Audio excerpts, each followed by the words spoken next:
എല്ലാവർക്കും മറ്റൊരു യൂട്യൂബ് സെഷനിലേക്ക് സ്വാഗതം. അപ്പോൾ നമ്മൾ ഇന്ന് നോക്കാൻ പോകുന്നത് നമ്മുടെ ഇന്നത്തെ DME സ്റ്റാഫ് നഴ്സ് എക്സാമിൻ്റെ ക്വസ്റ്റ്യൻ പേപ്പറും അതിൻ്റെ ആൻസർ കീയും വിത്ത് എക്സ്പ്ലനേഷനാണ്. അതായത് നമ്മൾ ഒരുപാട് നാൾ വെയിറ്റ് ചെയ്തിരുന്നിട്ടാണ് നമുക്കൊരു നോട്ടിഫിക്കേഷൻ നമ്മുടെ കേരള PSC വിളിക്കുന്ന DME സ്റ്റാഫ് നഴ്സ് എക്സാം വിളിച്ചത്. ഇന്ന് രാവിലെ ആയിരുന്നു ഇതിൻ്റെ എക്സാം നടന്നത്. അപ്പോൾ നിങ്ങളെല്ലാവരും എക്സാം എഴുതിയിട്ടുണ്ടാകും. അപ്പോൾ നിങ്ങൾക്ക് എല്ലാവർക്കും കുറേ കുട്ടികളൊക്കെ പറഞ്ഞതെന്ന് പറഞ്ഞാൽ ഭയങ്കര ടഫായിരുന്നു, ഒട്ടും തന്നെ പ്രതീക്ഷിക്കാത്ത ഒരുപാട് ക്വസ്റ്റ്യൻ പേപ്പറിൽ ഉണ്ടായിരുന്നു എന്നാണ്. എന്നാൽ കുറച്ച് കുട്ടികൾ പറഞ്ഞത് മോഡറേറ്റ് ആണ്, അത്ര ടഫല്ല, ഒരുവിധം അത്യാവശ്യം ആൻസർ ചെയ്യാൻ പറ്റുന്നുണ്ട്. അപ്പോൾ ഈ രണ്ട് ഗ്രൂപ്പുകാരോടും എനിക്ക് പറയാനുള്ളത്, എന്തായാലും എക്സാം ഈസി അല്ല. അതായത് നമുക്ക് എല്ലാ ക്വസ്റ്റ്യൻസും ആൻസർ ചെയ്യാൻ പറ്റുന്ന അത്രത്തോളം ഈസി ഒന്നും അല്ലായിരുന്നു. ഞാനും ക്വസ്റ്റ്യൻ പേപ്പർ കണ്ടു, ഒരുവിധം നന്നായിട്ട് നോക്കിയിട്ടും എനിക്ക് മനസ്സിലായ കാര്യം അത്ര നല്ല ഈസി അല്ല. ഒരു മോഡറേറ്റ് നല്ല സ്റ്റാൻഡേർഡ് ലെവൽ ക്വസ്റ്റ്യൻ ആയിരുന്നു. അതായത് ഒരുവിധം നന്നായിട്ട് വായിച്ചിട്ടുള്ള കുട്ടികൾക്ക് മാത്രമേ ഇതിൻ്റെ ക്വസ്റ്റ്യൻസ് ആൻസർ ചെയ്യാൻ പറ്റത്തുള്ളൂ. അത്യാവശ്യം സിമ്പിളായിട്ട് ചോദിക്കുന്ന ക്വസ്റ്റ്യൻസ് ഒന്നും വളരെ കുറവ് എണ്ണം മാത്രമായിരുന്നു ഉണ്ടായിരുന്നത്. അപ്പോൾ എന്തായാലും എക്സാം എല്ലാവരും അറ്റൻഡ് ചെയ്തു.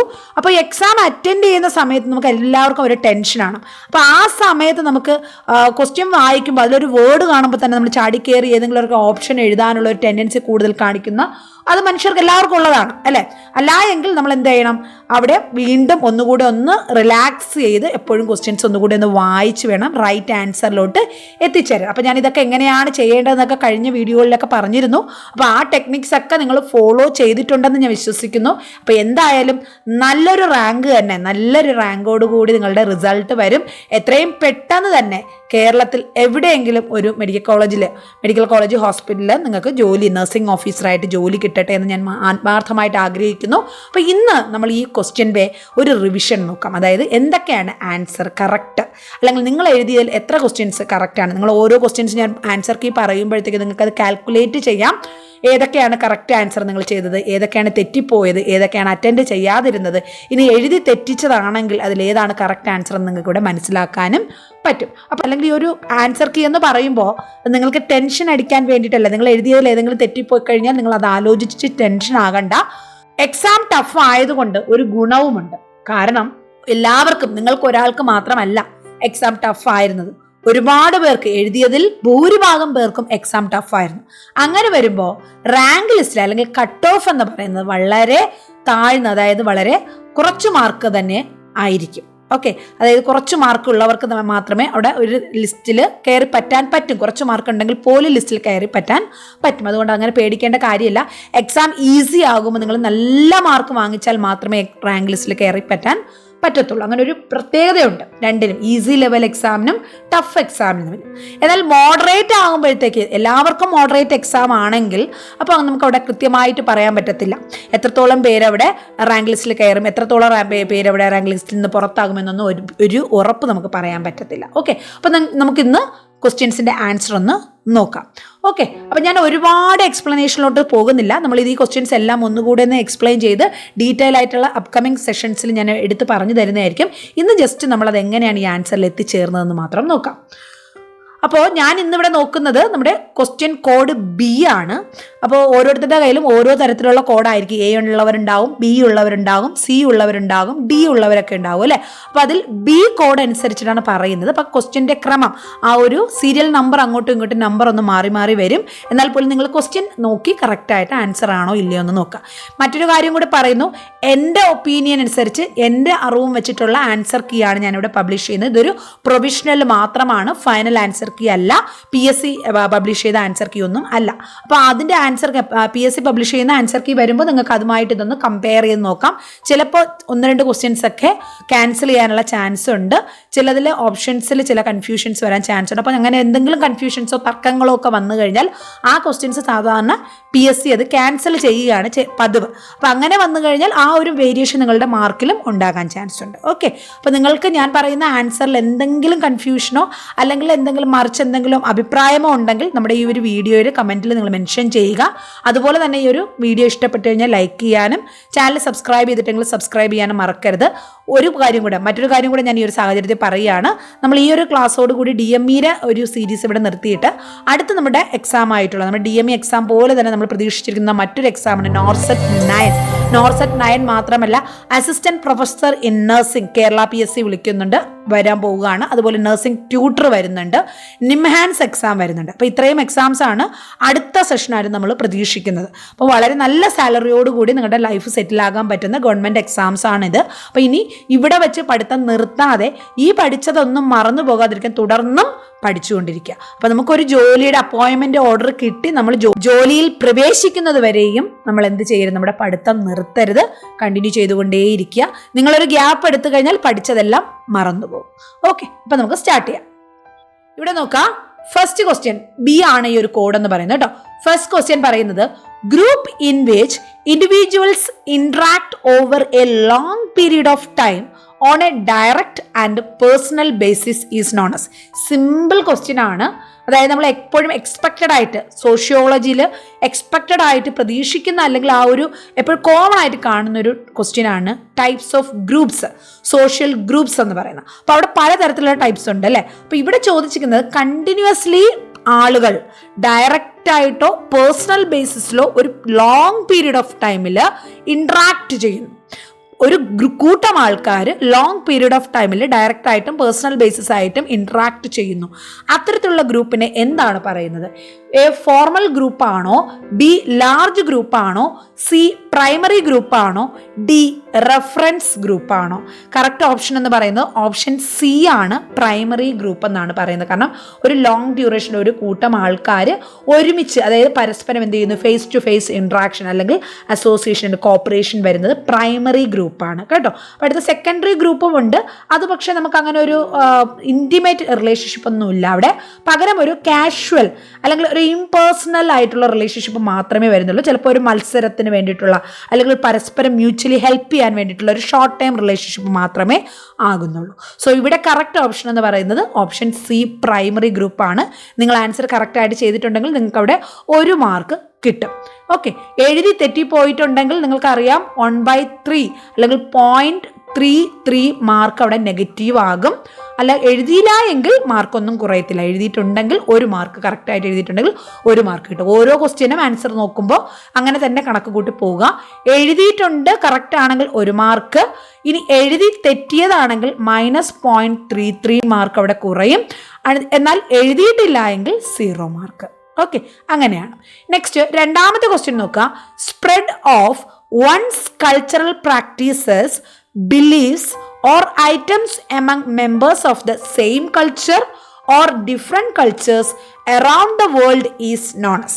അതായത് ഒരാളുടെ കൾച്ചറൽ പ്രാക്ടീസസ്, ഒരു ഗ്രൂപ്പിൻ്റെ കൾച്ചറൽ പ്രാക്ടീസസും വിശ്വാസങ്ങളും ബിലീഫ്സും അവരുടെ രീതികളും ആ ഗ്രൂപ്പിലുള്ള മറ്റുള്ള ആൾക്കാരിലോ അല്ലെങ്കിൽ മറ്റുള്ള കൾച്ചറിലോട്ടോ, ലോകത്തെവിടെയുള്ള അല്ല ആൾക്കാരിലോട്ടോ മറ്റു കൾച്ചർ ഗ്രൂപ്പുകളിലോട്ടോ സ്പ്രെഡ് ചെയ്യുന്നു. ആ ഒരു പ്രോസസ്സിനെ എന്താണ് പറയുന്നത്? ഇതും സോഷ്യോളജിയിലെ മറ്റൊരു ഇമ്പോർട്ടൻ്റ് ആയിട്ടുള്ള ചാപ്റ്ററാണ് കൾച്ചർ. അപ്പോൾ ഈ ഒരു പ്രോസസ്സിന് ഒരാളുടെ കൾച്ചറൽ പ്രാക്ടീസസും ബിലീഫ്സും ഐറ്റംസും ആ ഗ്രൂപ്പിൽ തന്നെ മറ്റു മെമ്പേഴ്സിനോ അല്ലെങ്കിൽ മറ്റുള്ള കൾച്ചർ ഗ്രൂപ്പുകളിലോ സ്പ്രെഡ് ചെയ്യുന്ന രീതിയെ എന്ത് പറയുന്നു? ഓപ്ഷൻ എ കൾച്ചറൽ ട്രാൻസ്മിഷൻ ആണോ, ഓപ്ഷൻ ബി കൾച്ചറൽ ഡിഫ്യൂഷൻ ആണോ, ഓപ്ഷൻ സി കൾച്ചറൽ ഇൻവെൻഷൻ ആണോ, ഓപ്ഷൻ ഡി കൾച്ചറൽ യൂണിഫോമിറ്റി ആണോ? സോ ഇവിടെ കറക്റ്റ് ഓപ്ഷൻ വരുന്നത് ഓപ്ഷൻ ബി കൾച്ചറൽ ഡിഫ്യൂഷൻ ആണ് കേട്ടോ. അതായത് കൾച്ചറൽ ഡിഫ്യൂഷൻ എന്ന് പറഞ്ഞാൽ ഒരാളുടെ കൾച്ചർ നമ്മൾ മറ്റുള്ളവർക്കും കൂടെ സ്പ്രെഡ് ചെയ്യുന്നു. ഇപ്പോൾ ഒരു സിമ്പിൾ ആയിട്ടുള്ള കാര്യം പറയാം, നമ്മൾ എന്ത് ചെയ്യുന്നു, ഇന്ത്യയിലുള്ള ആൾക്കാർ അമേരിക്കൻ കൾച്ചർ ഫോളോ ചെയ്യാൻ അതിനെ കൂടെ ഒന്ന് മിക്സ് ചെയ്യിപ്പിക്കുന്നു, അല്ലെങ്കിൽ നമ്മുടെ കൾച്ചർ മറ്റുള്ളവരിലോട്ട് കൊണ്ടുവരാൻ ശ്രമിക്കുന്നു. അപ്പോൾ ഇതിനെയാണ് കൾച്ചറൽ ഡിഫ്യൂഷൻ എന്ന് പറയുന്നത്. ആക്ച്വലി നമ്മൾ ഈ ഒരു ക്വസ്റ്റ്യൻ ഡിസ്കസ് ചെയ്യുന്ന സമയത്ത് നമ്മൾ ചെയ്യേണ്ടത് 4 ഓപ്ഷനും എന്താണെന്ന് പഠിച്ചു വേണം നമ്മൾ എക്സാമിന് പ്രിപ്പയർ ചെയ്യുമ്പോൾ പോകേണ്ടത്. പക്ഷെ ഇന്നിവിടെ നമുക്ക് അത്രത്തോളമുള്ള സമയമില്ല. 100 ക്വസ്റ്റ്യൻ നമുക്ക് ഇന്നിവിടെ ഡിസ്കസ് ചെയ്യണം. അതുകൊണ്ട് ഞാൻ മറ്റു ഓപ്ഷൻസിലോട്ട് പോകുന്നില്ല, പകരം ശരിയായ ഓപ്ഷൻസ് മാത്രമാണ് പറഞ്ഞു പോകുന്നത്. ഓക്കെ, ഫസ്റ്റ് ഓപ്ഷൻ സി ആണ്, സെക്കൻഡ് ഓപ്ഷൻ ബി ആണ്. നെക്സ്റ്റ് മൂന്നാമത്തെ ക്വസ്റ്റ്യൻ, അപ്പോൾ അതും ശരിയാണെങ്കിൽ നിങ്ങൾക്ക് അവിടെ 1 മാർക്ക് കിട്ടും കേട്ടോ. നെക്സ്റ്റ് മൂന്നാമത്തെ ക്വസ്റ്റ്യൻ പറയുന്നത് which among the following muscles is a strong abductor and medial rotator of the thigh. അപ്പോൾ ഈ മസിൽസ് പഠിക്കുക എന്ന് പറഞ്ഞാൽ വളരെ ബുദ്ധിമുട്ടുള്ളൊരു കാര്യമാണ്. കുറേ മസിൽസ് ഉണ്ട് നമുക്ക് പഠിക്കാൻ, ഒരുപാട് മസിൽസ് ഉണ്ട് പഠിക്കണം. ഓരോ ഭാഗത്തും ശരീരത്ത് ഓരോരോ മസിലുകളാണ് കാണപ്പെടുന്നത്. അപ്പോൾ ഇതിൻ്റെയൊക്കെ പേരുകൾ പഠിക്കുക എന്ന് പറഞ്ഞാൽ തന്നെ ബുദ്ധിമുട്ടാണ്. അപ്പോൾ ഞാനെപ്പോഴും കുട്ടികളടുത്ത് പറയുന്നത്, നമുക്ക് ഒരുപാട് ക്വസ്റ്റ്യൻസ് വരുന്ന പോർഷൻസ് ആണെങ്കിൽ ഒരുപാട് സമയമെടുത്ത് പഠിക്കാം. ഇവിടെ നമുക്ക് മസിൽസ് അങ്ങനെ എപ്പോഴും ക്വസ്റ്റ്യൻസ് വരാറില്ല, എന്നാൽ ഇമ്പോർട്ടൻ്റ് ആയിട്ടുള്ള കുറച്ച് മസിൽസ് നമുക്ക് ഇവിടെ പഠിക്കണം. അപ്പോൾ അതിൽ പ്രധാനമായിട്ടുള്ള ഒന്നാണ് ഇവിടെയും ചോദിച്ചിരിക്കുന്നത്. ഇവിടെ പറഞ്ഞ ഓപ്ഷൻസ് ഏതൊക്കെയാണ്? ഓപ്ഷൻ എ ഗ്ലൂട്ടിയസ് മീഡിയസ് ആണോ, ഓപ്ഷൻ ബി പെക്ടിനിയസ് ആണോ, ഓപ്ഷൻ സി ഗ്രേസിലിസ് ആണോ, ഓപ്ഷൻ ഡി ഒബ്റ്റുറേറ്റർ എക്സ്റ്റേണസ് ആണോ. അതായത് പറഞ്ഞിരിക്കുന്നത് സ്ട്രോങ് അബ്ഡക്ടർ, അബ്ഡക്ടറും അഡക്ഷനും അറിയാം എന്താണെന്ന് അല്ലേ, മീഡിയലി റൊട്ടേറ്ററും. അതായത് മീഡിയലി റൊട്ടേറ്റ് ചെയ്യുന്നതും സ്ട്രോങ് അബ്ഡക്ടറുമായിട്ടുള്ള ബോഡിയിലോട്ട് മടങ്ങുന്ന മസിൽസിനെ അല്ലെങ്കിൽ മടങ്ങുന്ന ആ പ്രോസസ്സിനെ അബ്ഡക്ഷൻ എന്നും നിവർന്നു വരുന്നതിനെ അഡക്ഷൻ എന്നുമാണ് പറയുന്നത്. ഇപ്പോൾ ഇവിടെ strong abductor and medial rotator ഏതാണെന്നാണ് ചോദിച്ചത്. കറക്റ്റ് ഓപ്ഷൻ വരുന്നത് ഓപ്ഷൻ എ ഗ്ലൂട്ടിയസ് മീഡിയസ് ആണ്. അതായത് primary hip abductor and medial rotators includes gluteus medius and gluteus minimus. Gluteus മീഡിയസും ഗ്ലൂട്ടിയസ് മിനിമസും ആണ് പ്രധാനമായിട്ട് ഹിപ്പിലെ അബ്ഡക്ടറും മീഡിയൽ റൊട്ടേറ്ററും എന്ന് പറയുന്നത് കേട്ടോ. അപ്പോൾ അതിൻ്റെ കറക്റ്റ് ഓപ്ഷൻ വരുന്നത് ഓപ്ഷൻ എ ആണ്. നെക്സ്റ്റ് ഫോർത്ത് ക്വസ്റ്റ്യൻ നോക്കാം. Which among the following organ has both skeletal muscle and smooth muscles in its muscularis externa? ഏത് ഓർഗനിലാണ്? അപ്പം നമ്മുടെ ഇന്റേണൽ ഓർഗൻസിന് അവിടെ കൂടുതലും സ്മൂത്ത് മസിൽസ് ആണ് കാണപ്പെടുന്നത്. എന്നാൽ അതിൽ ചില ഓർഗൻസിൽ മാത്രം സ്കെൽറ്റൽ മസിൽസും കാണും, സ്മൂത്ത് മസിൽസും കാണും അല്ലേ. അപ്പോൾ ഇവിടെ ഏത് ഓർഗനിലാണ് രണ്ട് തരം മസിൽസും, നമ്മുടെ സ്കെൽറ്റലും സ്മൂത്തും മസിൽസ് കാണപ്പെടുന്ന ഓർഗൻ ഏതാണ്? ഓപ്ഷൻ എ ജെജുനമാണോ, ഓപ്ഷൻ ബി ഈസോഫേഗസ് ആണോ, ഓപ്ഷൻ സി സ്റ്റൊമക്ക് ആണോ, ഓപ്ഷൻ ഡി ഡ്യോഡിനമാണ്. അപ്പോൾ അതായത് നമ്മുടെ ഇത്ര മാത്രം ഓർത്തിരുന്നാൽ മതി. നമ്മുടെ അനാട്ടമി ഓർമ്മിക്കുമ്പോൾ ഇതിൽ ഏത് പാർട്ടാണ് സ്കെൽറ്റൽ മസിൽസുമായിട്ട് അറ്റാച്ച്, സ്കെൽറ്റലിൽ നിന്നുള്ള മസിൽ ഇതിനുമായിട്ട് ചേർന്ന് വരുന്നത്. അപ്പോൾ കറക്റ്റ് ഓപ്ഷൻ വരുന്നത് ഓപ്ഷൻ ബി ഈസോഫാഗസ് ആണ്. അതായത് organs containing both skeletal and smooth muscle എന്ന് പറയും. പ്രധാനമായിട്ടുള്ള ഓർഗൻസ് ഏതൊക്കെയാണ് വരുന്നത്? ഐ വരുന്നുണ്ട്, ഈസോഫാഗസ് വരുന്നുണ്ട്, യൂറത്ര വരുന്നുണ്ട്, റെക്ടം വരുന്നുണ്ട്. അപ്പോൾ ഇത്രയും നമ്മൾ നോട്ട് ചെയ്ത് പഠിക്കുന്നതാണ് ഓർഗൻസ് ആണ് കേട്ടോ. സ്കെൽറ്റൽ മസിൽസും സ്മൂത്ത് മസിൽസും രണ്ടും ചേർന്ന് വരുന്ന organs I, oesophagus, യൂറത്ര, rectum. Okay, അപ്പോൾ ഇത് പ്രധാനമായിട്ട് നോട്ട് ചെയ്ത് ഇതിലിവിടെ ഓപ്ഷൻ ഉണ്ടായിരുന്നു, option B oesophagus. Next question നോക്കാം. അഞ്ചാമത്തെ question, family cycle. Arrange the stages of family cycle in chronological sequence. അതായത് ഫസ്റ്റ്, സെക്കൻഡ്, തേർഡ് എന്നുള്ള ഓർഡറിൽ ഫാമിലി സൈക്കിളിൻ്റെ സീക്വൻസ് കൊടുക്കുക. ഇവിടെ ഓപ്ഷൻ എ പറഞ്ഞിരിക്കുന്നത് formation, extension, contraction, complete extension, complete contraction, dissolution. Option B formation, extension, complete extension, dissolution, contraction, complete contraction. Option C formation, extension, complete extension, contraction, complete contraction, dissolution. Option D formation, contraction, complete contraction, extension, complete extension, dissolution. ഇതാ correct option എന്ന് പറയുന്നത് option C ആണ്. Family cycle എന്ന് പറഞ്ഞാൽ ആദ്യം family form ചെയ്യുക, അത് കഴിഞ്ഞത് എക്സ്റ്റെൻഡ് ചെയ്യുക, അതിൻ്റെ കംപ്ലീറ്റ് എക്സ്റ്റെൻഡ് ആകുക, പിന്നെ അവിടെ കൺട്രാക്ട് ചെയ്യുക, പിന്നെ വീണ്ടും കംപ്ലീറ്റ് കൺട്രാക്ട് ചെയ്യുക, പിന്നെ ഡിസൊല്യൂഷൻ സംഭവിക്കുക. ഇതാണ് ഫാമിലി സൈക്കിൾ എന്ന് പറയുന്നത്. കറക്റ്റ് ഓപ്ഷൻ ഓപ്ഷൻ സി ആണ്. Next question, sixth. എന്താ ചോദിച്ചിരിക്കുന്നത്? ഇതും ഒരു സോഷ്യോളജിയിലെ ക്വസ്റ്റ്യൻ തന്നെയാണ്. Mixing of two cultures due to cultural contact when people with different cultures comes in contact is known as.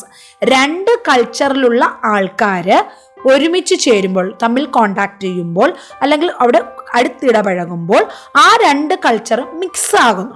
ഇപ്പം അതായത് പറഞ്ഞാൽ നമ്മുടെ ഏഷ്യൻ അല്ലെങ്കിൽ ഇന്ത്യയിലുള്ള ഒരാളും അമേരിക്കയിലുള്ള ആളും അല്ലെങ്കിൽ ഒരു യൂറോപ്യൻ ആളുമായിട്ട് എന്ത് ചെയ്യുന്നു, അല്ലെങ്കിൽ ഒരു ഫാമിലിയുമായിട്ട് കോണ്ടാക്ട് മീൻസ് പരസ്പരം സഹകരണത്തിലാകുന്നു, ഒരുപാട് ഇടപഴകുന്നു.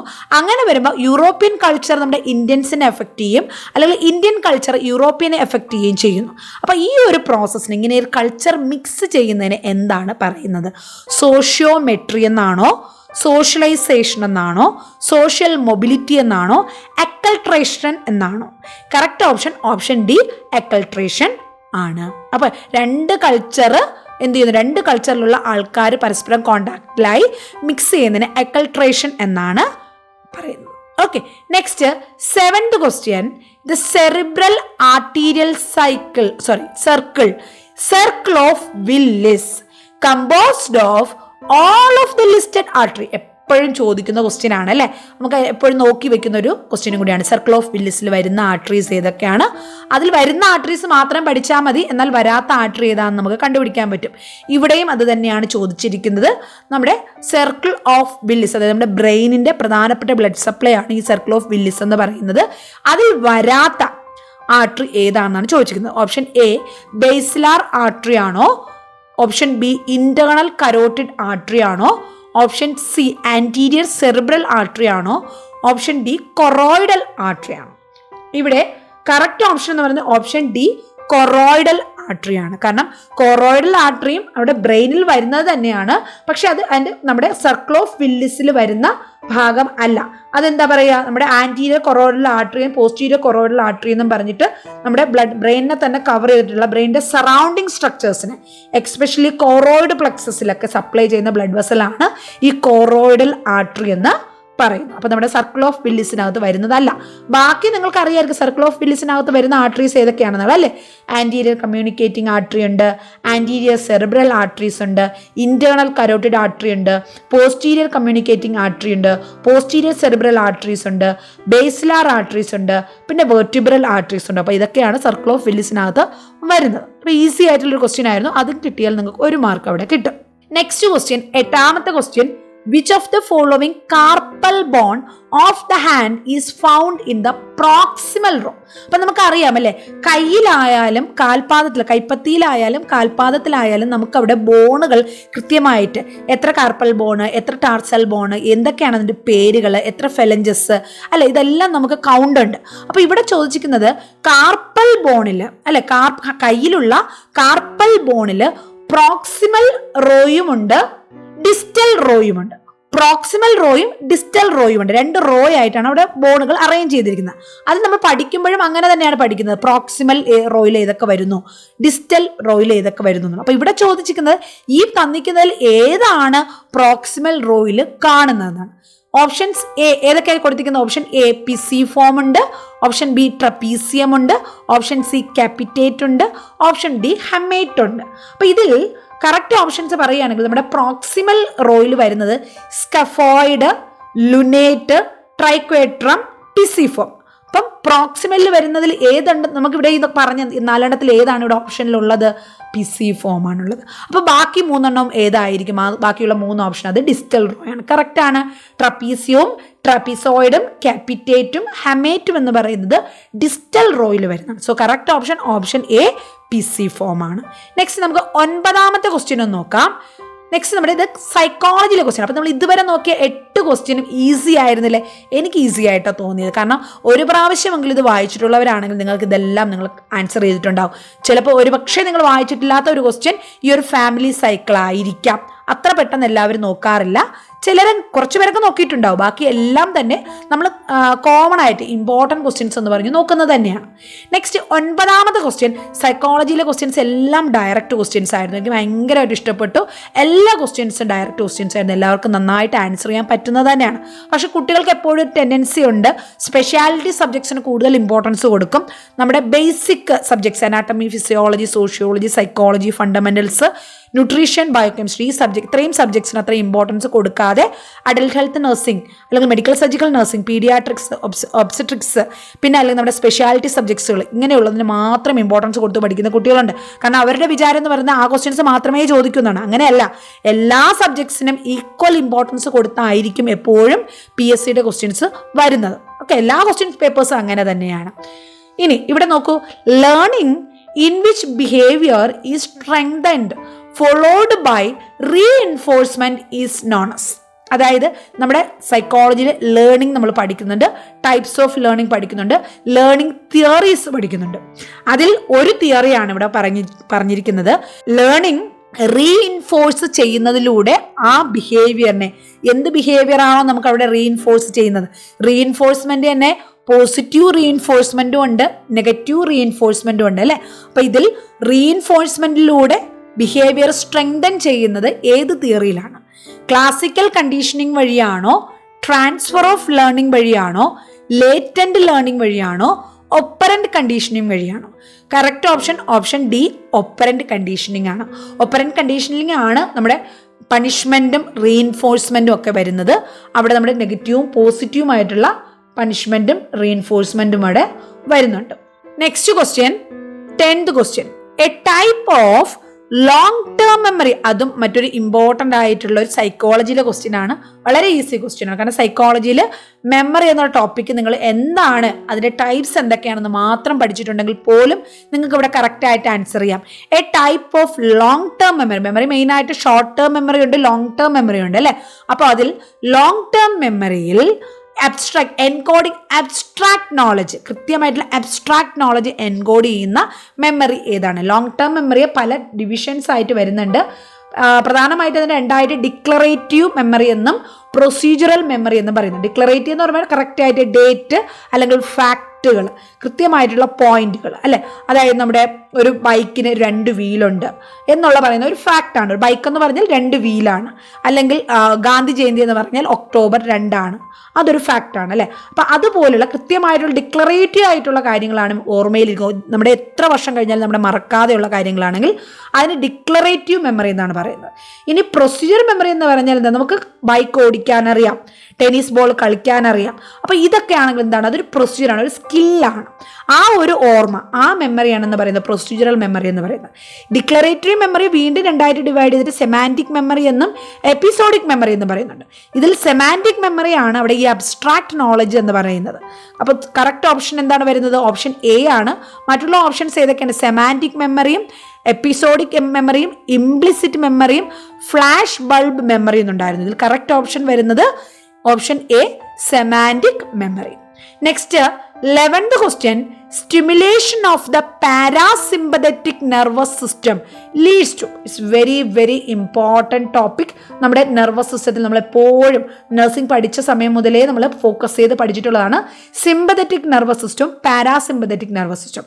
ഇവിടെ ചോദിച്ചിരിക്കുന്നത് പാരാസിമ്പതറ്റിക് നെർവസ് സിസ്റ്റത്തിൽ സ്റ്റിമുലേറ്റഡ് ആകുമ്പോൾ അവിടെ നടക്കുന്ന ആക്ടിവിറ്റി ഏതാണ്?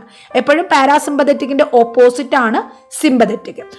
ഇവിടെ ഏതൊക്കെ ഓപ്ഷൻസ് തന്നിരിക്കുന്നത്? Option A, construction of pupils, construction of skill vessels, construction of gastro intestinal sphincters, construction of brain vessels. ഇതിൽ പാരാസിമ്പതറ്റിക് നെർവസ് സിസ്റ്റത്തിൽ സ്റ്റിമുലേറ്റ് ആകുമ്പോൾ നടക്കുന്ന ഒരേ ഒരു കാര്യമേ ഉള്ളൂ, കൺസ്ട്രക്ഷൻ ഓഫ് പ്യൂപ്പിൾ. സിമ്പതറ്റിക് ആകുമ്പോൾ നേരെ ഓപ്പോസിറ്റ്, ഡയലേഷൻ ഓഫ് പ്യൂപ്പിൾ നടക്കുന്നു. ഓക്കെ, ബാക്കി എല്ലാം അവിടെ ഈ പാരാസിമ്പതറ്റിക് നെർവസ് സിസ്റ്റത്തിൽ വരുന്നതല്ല. So correct option A, construction of pupil ആണ്. നെക്സ്റ്റ് 12th ക്വസ്റ്റ്യൻ എന്താ പറയുന്നത്? Sharply delineated eosinophilic inclusions in the neuronal perikarya and proximal dendrites in rabies are known as. ഇത്രയും വായിച്ചപ്പോൾ നിങ്ങൾക്കൊന്നും മനസ്സിലായില്ലെങ്കിലും ഈ റാബീസ് എന്നുള്ള ഒരൊറ്റ വേർഡ് കേട്ടാൽ തന്നെ നമുക്ക് ഇതിന് ആൻസർ ചെയ്യാൻ പറ്റും. എന്താണ് റാബീസ് ഉള്ള അല്ലെങ്കിൽ റാബീസ് ഇൻഫെക്ഷൻ ഉള്ള ആൾക്കാരിൽ ബ്രെയിനിൽ ന്യൂറോണിൽ കാണപ്പെടുന്ന, ന്യൂറോണിന്റെ പ്രോക്സിമൽ ഡെൻഡ്രൈറ്റ്സിൽ കാണപ്പെടുന്ന ഇൻക്ലൂഷൻസ് ഏതൊക്കെയാണ്? ഈസ്നോഫിലിക് ഇൻക്ലൂഷൻസ് എന്തൊക്കെയാണ്? കൗഡ്രൈ ബി ബോഡീസ് ആണോ, ഗ്വനറി ബോഡീസ് ആണോ, നെഗ്രി ബോഡീസ് ആണോ, കൗഡ്രൈ എ ബോഡീസ് ആണോ? So correct option C, Negri body. Easy question, frequently asked question ആണത്. Next 13th question. When we gather together particular observations in the form of premises and draws a general condition is, അത് thinking, നമ്മുടെ psychology തന്നെയുള്ള തിങ്കിങ്ങിനകത്ത് വരുന്ന ഒരു ടൈപ്പാണ്. നമ്മുടെ controlled തിങ്കിങ്ങിന്, critical തിങ്കിങ്ങിനകത്ത് പറയുന്നതിൽ വരുന്ന ഒരു ടൈപ്പാണ്, ഒരു പ്രോസസ്സാണ് പറയുന്നത്. അതായത് നമ്മൾ എന്ത് ചെയ്യുന്നു? പർട്ടിക്കുലറായിട്ട് സ്പെസിഫിക് ആയിട്ടുള്ള കാര്യങ്ങൾ ഒബ്സർവ് ചെയ്ത് അതിൽ നിന്ന് കിട്ടിയ വിവരങ്ങൾ നമ്മൾ ജനറലൈസ് ചെയ്യുന്നു. സ്പെസിഫിക്കിൽ നിന്ന് ജനറലൈസ് ചെയ്യുന്നു, ജനറലിൽ നിന്നും സ്പെസിഫിക്കിലോട്ട് വരുന്നത് രണ്ട് ഓപ്പോസിറ്റ് ആയിട്ടുള്ള ആക്ടിവിറ്റീസ് ആണ്. ഇതിനെ എന്തെന്നാണ് പറയുന്നത്? ഡിഡക്റ്റീവ് റീസണിങ് എന്നാണോ, ഇൻഡക്റ്റീവ് റീസണിങ് എന്നാണോ, ഡൈവേർജന്റ് തിങ്കിങ് എന്നാണോ, ക്രിട്ടിക്കൽ തിങ്കിങ് എന്നാണോ? കറക്റ്റ് ഓപ്ഷൻ ഇൻഡക്റ്റീവ് റീസണിങ് ആണ്. Option B inductive reasoning. അതായത് നമ്മുടെ സ്പെസിഫിക്കിൽ നിന്നും ജനറലിലോട്ട് പോകുന്നതുകൊണ്ട് that is inductive reasoning. Next 14th question, when an older memory interferes with a new memory, അതായത് നമ്മുടെ പഴയ ഓർമ്മകൾ നമ്മുടെ പുതിയ ഓർമ്മകളെ ഡിസ്റ്റർബ് ചെയ്യുന്നു, അല്ലെങ്കിൽ നമുക്ക് പുതിയ കാര്യങ്ങൾ നമ്മൾ മറന്നു പോകുന്നു, അതിന് കാരണം എന്ന് പറയുന്നത് നമ്മുടെ പഴയ ഓർമ്മകളാണ്. അപ്പോൾ ഇതിനെ എന്താണ് പറയുന്നത്? ആ ഒരു പ്രോസസ്സിനെ എന്താണ് പറയുന്നത്? Older memory ഇൻ്റർഫിയേഴ്സ് with a new memory. അതിന് എന്ത് പറയുന്നു? ഡിസ്പ്ലേസ്മെന്റ് എന്ന് പറയുമോ, റെട്രോ ആക്റ്റീവ് ഇൻ്റർഫറൻസ് എന്ന് പറയുമോ, പ്രോ ആക്റ്റീവ് ഇൻ്റർഫറൻസ് എന്ന് പറയുമോ, ഫേഡിങ് എന്ന് പറയുമോ? Correct option option C pro active interference എന്നാണ് പറയുന്നത്. നമ്മുടെ പഴയ കാര്യങ്ങൾ നമ്മുടെ പുതിയ മെമ്മറിയെ ഇൻ്റർഫിയർ ചെയ്ത് കഴിഞ്ഞാൽ പ്രോ ആക്റ്റീവ് ഇൻ്റർഫറൻസ് എന്നും, അല്ലെങ്കിൽ പുതിയ കാര്യങ്ങൾ നമ്മുടെ പഴയ മെമ്മറിയെ ഡിസ്റ്റർബ് ചെയ്ത് കഴിഞ്ഞാൽ അതിനെ റെട്രോ ആക്റ്റീവ് ഇൻ്റർഫറൻസ് എന്നുമാണ് പറയുന്നത്. സോ കറക്റ്റ് ഓപ്ഷൻ ഇവിടെ proactive interference. Next question 15th question നോക്കാം. Which of the following is a human RNA virus? അപ്പം നമുക്ക് ഒരുപാട് വൈറസുകൾ നമ്മൾ പഠിച്ചിട്ടുണ്ട്. പല വൈറസുകളും നമ്മുടെ ശരീരത്തിൽ ഒരുപാട് ഇൻഫെക്ഷൻസ് ഉണ്ടാക്കുന്നുണ്ട്, അത് നമ്മൾ പഠിച്ചിട്ടുണ്ട്. ഇവിടെ ചോദിക്കുന്നത് അതിൽ നമുക്ക് ഈ ഒരു ക്വസ്റ്റ്യൻ ആൻസർ ചെയ്യണമെങ്കിൽ അതിൽ ഏതൊക്കെയാണ് DNA, ഏതൊക്കെയാണ് RNA എന്ന് നമുക്ക് കൃത്യമായിട്ട് അറിയണം. എല്ലായെങ്കിലും നമുക്ക് ഇതിന് ആൻസർ ചെയ്യാൻ പറ്റത്തില്ല. സോ കറക്റ്റ് ഓപ്ഷൻ ഏതൊക്കെയാണെന്ന് നോക്കാം. Option A parvo virus, option B rhabdo virus, option C papova virus, option D pox virus. Correct option option B ആണ്, റാബ്ഡോ വൈറസ്. അപ്പോൾ നമ്മുടെ പ്രധാനമായിട്ട് നമ്മൾ മൈക്രോബയോളജി പഠിക്കുന്ന ബുക്കുകൾ എന്ന് പറയുന്നത് ബവീജ ടെക്സ്റ്റ് ബുക്ക് പഠിക്കാറുണ്ട്, അപൂർവ ബി ശാസ്ത്രി പഠിക്കാറുണ്ട്, അനന്തനാരായണ ടെക്സ്റ്റ് ബുക്ക്, ഇതൊക്കെയാണ് മെയിനായിട്ട് നോക്കുന്ന ടെക്സ്റ്റ് ബുക്കുകൾ. അപ്പോൾ ഇതിൽ നമുക്ക് പ്രധാനമായിട്ട് പറഞ്ഞാൽ DNA വൈറസ് എന്ന് പറയുന്നത് പോക്സ് വൈറസ് DNA ആണ്, ഹെർപ്പസ് വൈറസ് DNA ആണ്, അഡിനോ വൈറസ് DNA ആണ്, പാപ്പോവ വൈറസ് DNA ആണ്, പാർവോ വൈറസ് DNA ആണ്. എന്നാൽ പിന്നെ നമ്മുടെ RNA വൈറസ് എന്ന് പറയുമ്പോൾ ഓർത്തോ മിക്സോ വൈറസ് ഉണ്ട്, പാരാമിക്സോ വൈറസ് ഉണ്ട്, അതുപോലെ ബുനിയ വൈറസ് ഉണ്ട്, റാബ്ഡോ വൈറസ് ഉണ്ട്, അതുപോലെ തന്നെ പിക്കോർണ വൈറസ് ഉണ്ട്, റെട്രോ വൈറസ് ഉണ്ട്, കൊറോണ വൈറസ് ഉണ്ട്. ഇതെല്ലാം RNA വൈറസ് ആണ്. കറക്റ്റ് ഓപ്ഷൻ അതുകൊണ്ട് ഓപ്ഷൻ ബി ആണ്. നെക്സ്റ്റ് 16th ക്വസ്റ്റ്യൻ എന്താ പറയുന്നത്? Which of the following is A high level disinfectant? അപ്പോൾ നമ്മൾ എവിടെയാണ് ഡിസിൻഫെക്റ്റൻറ്റ് പഠിച്ചത്? അതും മൈക്രോബയോളജിയിൽ തന്നെയാണ് പഠിച്ചത്. മൈക്രോബയോളജിയും ഇപ്പോൾ അത് ഇൻഫെക്ഷൻ കൺട്രോൾ എന്നുള്ളൊരു സബ്ജക്റ്റ് ആയിട്ടാണ് വരുന്നത്. അപ്പോൾ അവിടെ നമ്മൾ കെമിക്കൽ ഡിസിൻഫെക്റ്റൻസിനെ കുറിച്ച് പഠിച്ചിട്ടുണ്ട്. അതിൽ ഏറ്റവും ഹൈ ലെവൽ അതായത് കൂടുതൽ ആൻറ്റി ഇൻഫെക്ഷൻ പവർ അല്ലെങ്കിൽ ഡിസിൻഫെക്ഷൻ പവർ ഉള്ള കെമിക്കൽ ഏതെന്നാണ് ചോദിച്ചിരിക്കുന്നത്. ഓപ്ഷൻ എ ഗ്ലൂട്രാൽഡിഹൈഡ് ആണോ, ക്വാട്ടർണറി അമോണിയം കോമ്പൗണ്ട് ആണോ, ആൽക്കഹോൾ ആണോ, ഐഡോഫോസ് ആണോ എന്നാണ്. കറക്റ്റ് ഓപ്ഷൻ വരുന്നത് എല്ലാവർക്കും അറിയാം. നമ്മൾ ലാരിഞ്ചോസ്കോപ്പ് ഒക്കെ പ്രധാനമായിട്ട് അങ്ങനെ ഒരു ക്വസ്റ്റ്യൻ ആണ് എപ്പോഴും ചോദിക്കാറുള്ളത്.